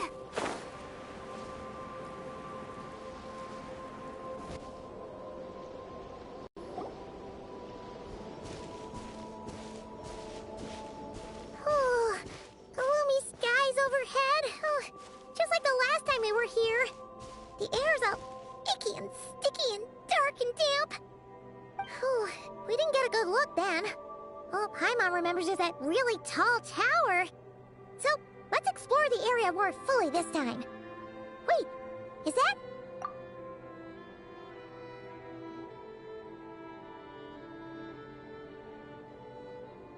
Ah, good day, you two. Assuming I don't have the time wrong. Phew! Well, it's good to see a familiar face. Especially in this darkness. Oof! It really gives you the heebie-jeebies! You needn't worry. This is my humble abode, and the tomb of the Lightkeepers. And while somewhat dark, it is on the whole a safe place. That being said, I rarely receive visitors here, save for the occasional colleague. What brings you two here? Well, to be honest, we just wanted to see where you live. We were in such a rush last time, we didn't get to do a proper tour. I see. In that case, as guardian of the tombs here in the Final Night Cemetery, allow me to extend the warmest of welcomes to you both, on behalf of the spirits who slumber here eternally. Wait, do you mean there really are ghosts here? That is correct. As you may have noticed, this island is dotted with headstones. You might think of it as a veritable necropolis filled with souls. Isn't it a welcoming thought? Not at all. If anything, this place just got scarier. Ah, apologies. It was meant merely as a gesture of the hospitality that you deserve as guests. We don't receive many visitors here, after all. But I suppose it is a tall order to expect people to suppress their fear of ghosts. Even so, I do hope your visit shall be a pleasant one. The spirits on this isle, while somewhat old-fashioned and hardly gregarious, are an unassuming crowd who keep to themselves. I have found they make perfectly decent neighbors. If you still have misgivings, I can only suggest that you avoid staying outside where possible. The ghosts do not tend to set foot indoors very often, although that might render your sightseeing experience a little less riveting. Let me think. Most of the camps on this isle have been removed, and only the lighthouse remains, symbolizing the many battles the Lightkeepers have fought against the Wild Hunt. In that regard, it has quite a bit of historical value, and is thus well worth seeing. Yeah, that was the first thing we saw when we arrived. So, it's a lighthouse, huh? What happened to the light? Years of disrepair and a shortage of fuel, I'm afraid. As this island became abandoned, maintaining the lighthouse became increasingly difficult. Besides, even if we were to rally sufficient manpower to repair it, it would serve little purpose these days. In the past, it guided people on their way to and from the island. But all those people now lie beneath our feet in eternal rest. Well, that is perhaps not entirely accurate. They do sometimes come running out, speaking once familiar utterances into the void. In which case, since you are not used to the darkness that shrouds this island, you could consider restoring the lighthouse to illuminate your way. I too know well the comfort that a distant ray of light can bring on those lone journeys through the cold night.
Speaking as a lightkeeper, we no longer need the building all that much, and I am under no official obligation to maintain it. And personally, I am more partial to the night than the day, so I find myself quite comfortable here in the dark.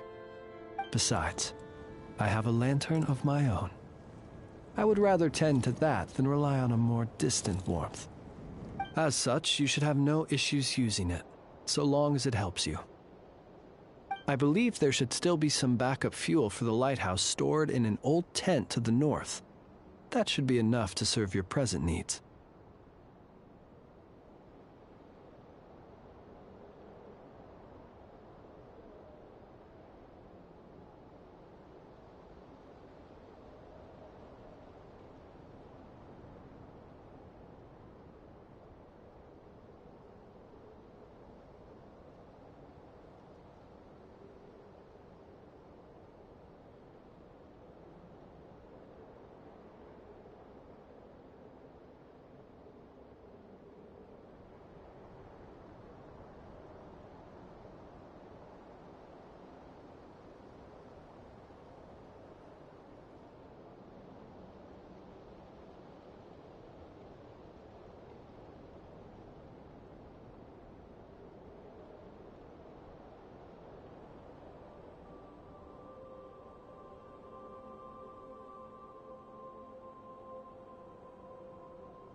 And if you should need to find me, I will be in an underground basement on the north side. That's where I will be sorting through my reports. I will meet up with you once I have completed my urgent tasks.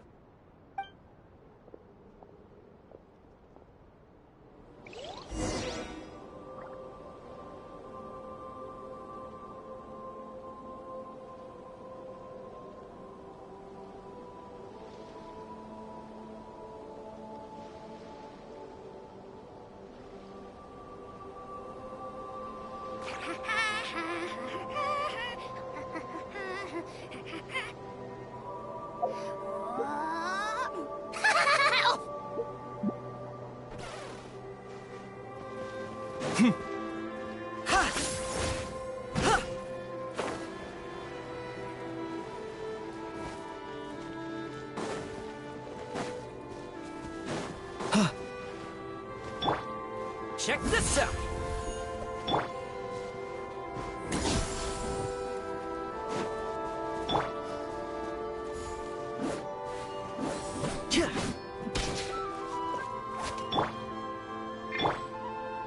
Don't get too close!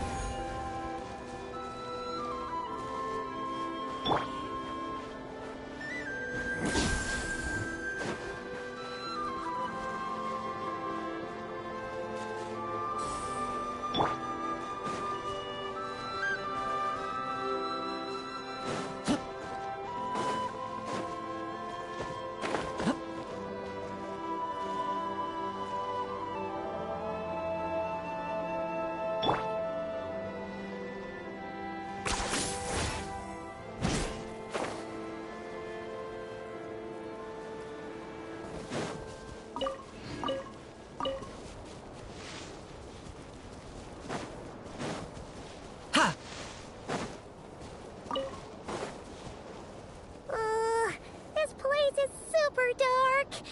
Feels kind of stuffy too. Huh. And there are ghosts over there. But we'll be fine, right?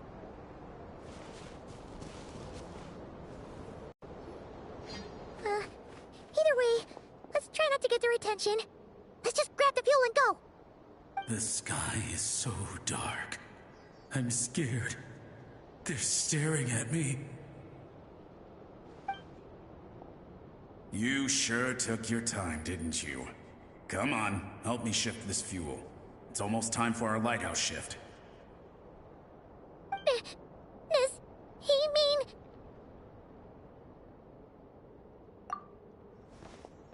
mean... Look at you, shaking like a leaf. You scaredy cat. How you made the cut as a ratnik, I'll never know. Come on, grab your stuff and let's go. Perhaps I'll even tell you a ghost story on the way. What? A ghost telling us ghost stories? Wait, hang on. Was he just trying to scare us? You ever heard of the blue fire? As we all know, when you're out walking out at night, you should never look behind you, and never look all the way down at the ground. Always look ahead into the distant skies. Well, that's because the Wild Hunt watches us from the darkness. They wait for you to lose your way in the fog, and then, when you're at your most vulnerable, they come and take your life. That's why it's dangerous to travel alone in the dead of night. But sometimes, if you're lucky, you'll see a blue lantern shining out in the darkness. They say it only appears if you've run into the Wild Hunt or if you can't find your way at night. Either way, if you ever see the blue lantern appear, you must remember to follow it. Don't ask me what it is, because I don't know.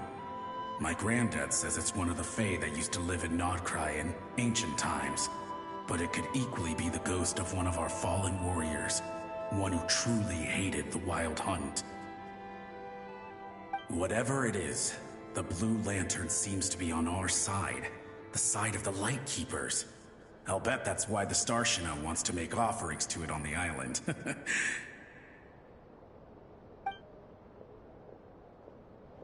Ah, shucks, look at me talking away. I totally forgot I've still got fuel to move. Wait, but we brought all the fuel with us. What's this guy talking about?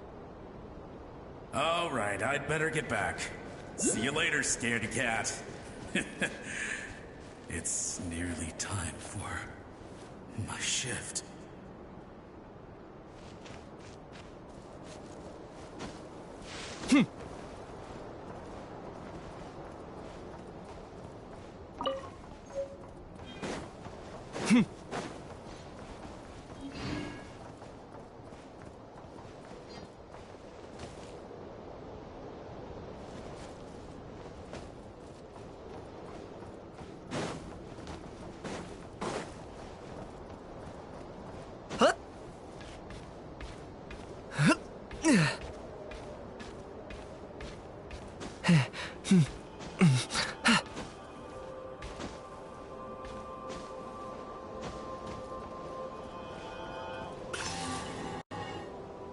Oh, finally, we're here.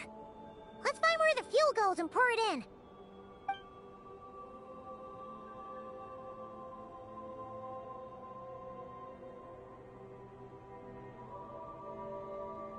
Woohoo! The light's on! This should make things way easier. Now we can keep exploring.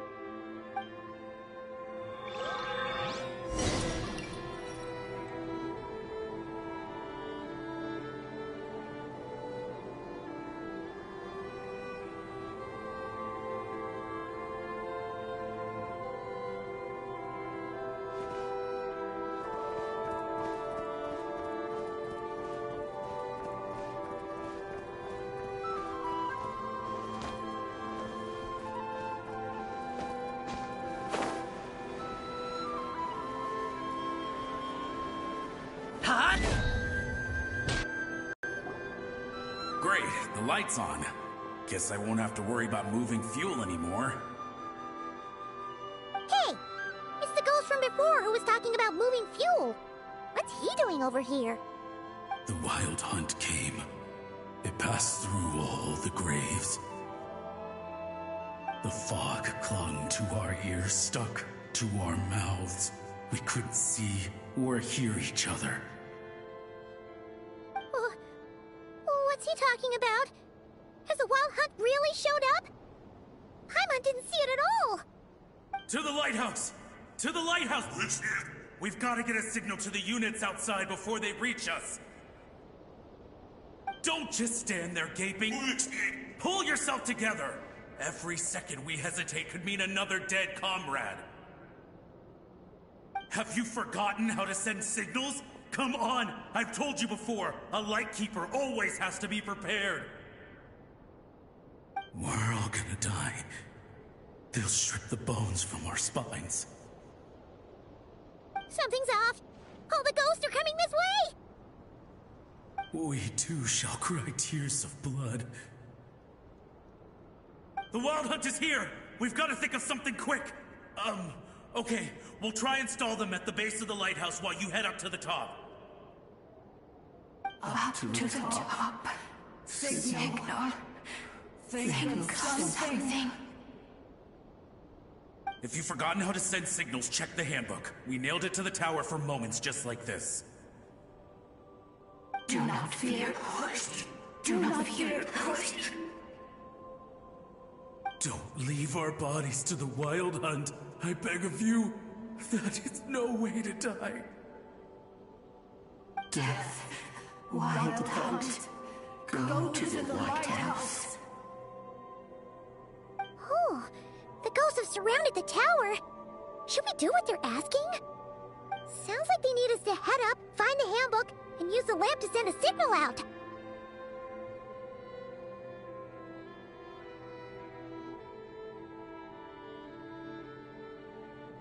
Lighthouse. Hope. Everlasting night.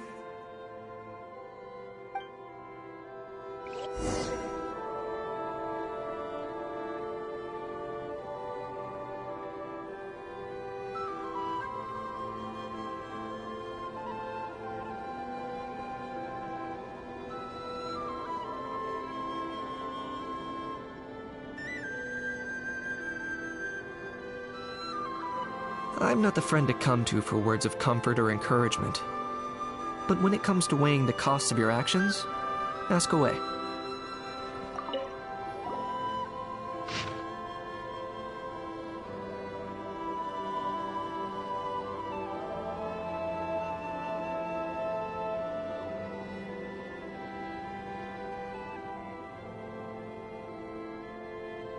The handbook says that we've got to aim the lamp in the right direction, then control the brightness according to the signaling rules.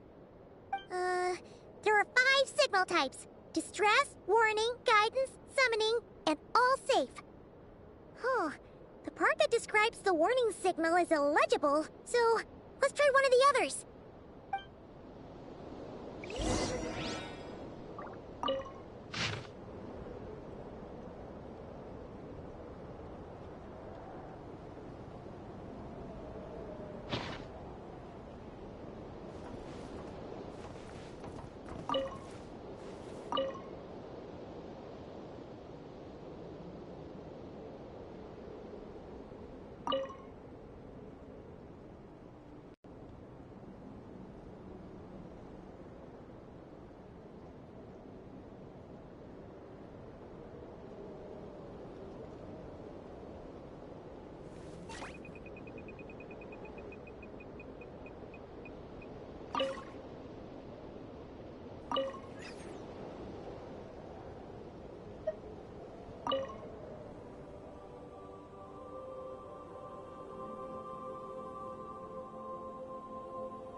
Hal loves being antagonistic. Just ignore him when he's mouthing off. Don't let him get under your skin. I dare you to release me and say that to my face!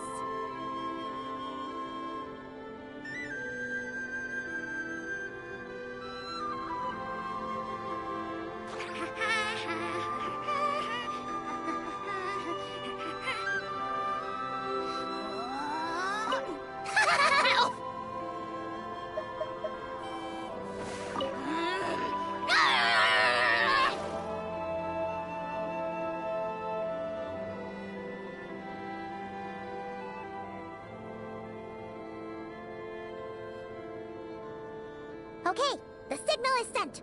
Let's go check on the ghosts.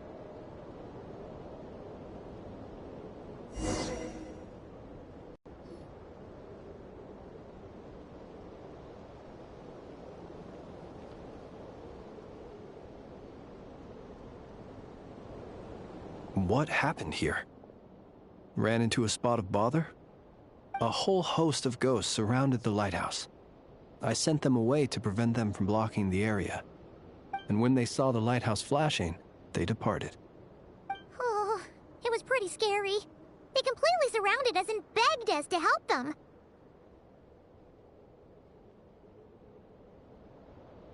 I sensed it too. This graveyard is bereft of life save for passing birds, the insects underground, and myself. It's so quiet you can hear yourself breathing. Up until just now, that is, when these ghosts started getting agitated. Was it because of the lighthouse?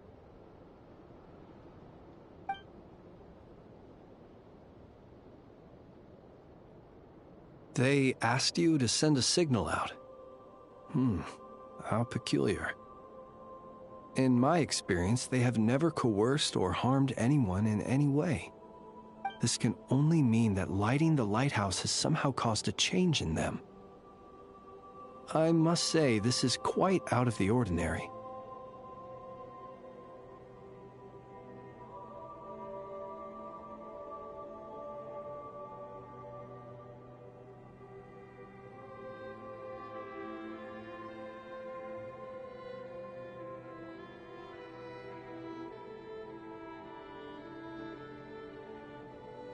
The ghosts here tend to stick to fixed areas and repeat words and phrases that meant something to them in life. But now all eyes are on the lighthouse. They have a rather indistinct appearance, but when they fix their yearning strongly on a specific place, I can sense where their cold attention is directed. Consider it a natural talent of mine. As to the cause of this behavior, I do have a theory.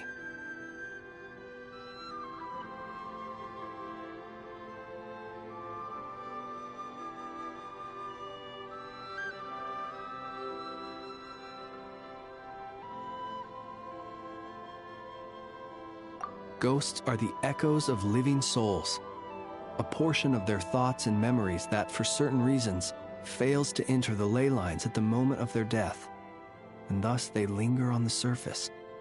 The ghosts in question were lightkeepers in life, and as such, I believe the lighthouse is deeply embedded in their memories, something they are instinctually drawn to.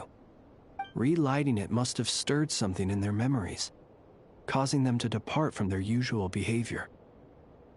You might not be aware of this lighthouse's past, but it once served a great many functions, from guiding passing merchants and lightkeeper fleets to reporting on the Wild Hunt's activity in the surrounding area. In the days before this was a graveyard, its light was never once extinguished. It came to symbolize the hope and warmth that the lightkeeper sought to bring to Nodcry.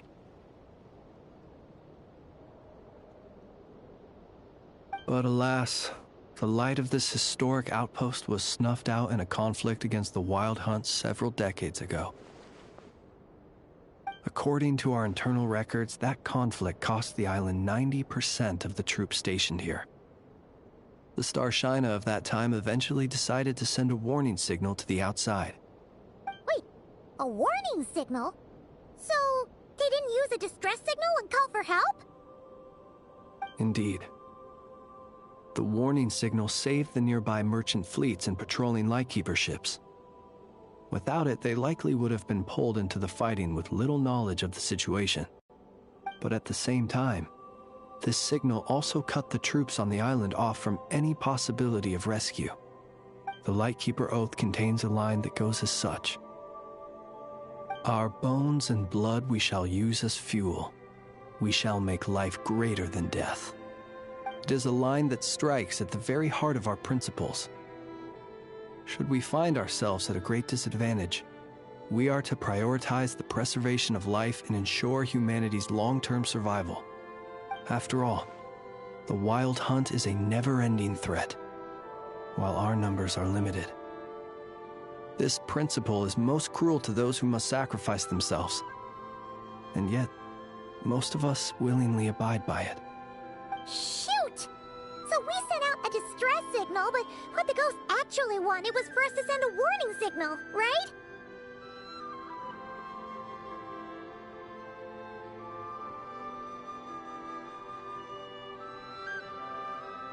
You feel you unwittingly did something wrong? No, I don't think so. Ghosts are but the memories of people that once were. You may have stirred up those memories, but that is all they are. Those to whom they once belonged are long gone. Still, I can see that you're concerned about them. And truthfully, so am I. If you wish to find them, just follow me. Ah, yes. And please do not be alarmed by anything strange we may encounter along the way.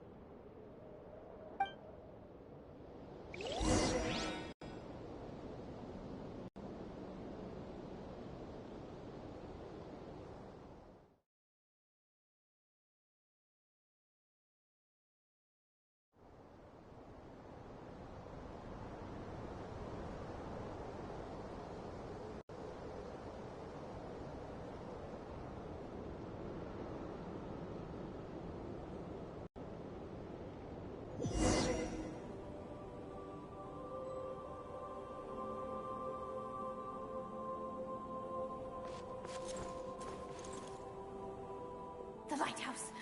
It's lit! The Wild Hunt! The Wild Hunt is attacking! To arms!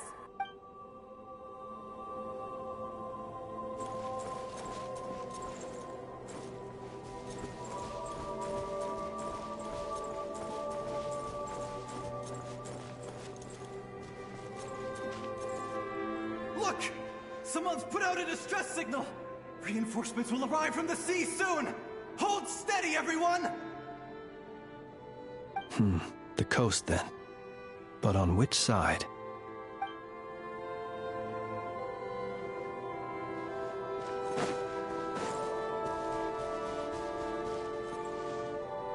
It's too late. There's no point calling for help now. Even if reinforcements from Pyramida do arrive from the north, they'll only end up as fodder for the Wild Hunt, just like us. The north it is then.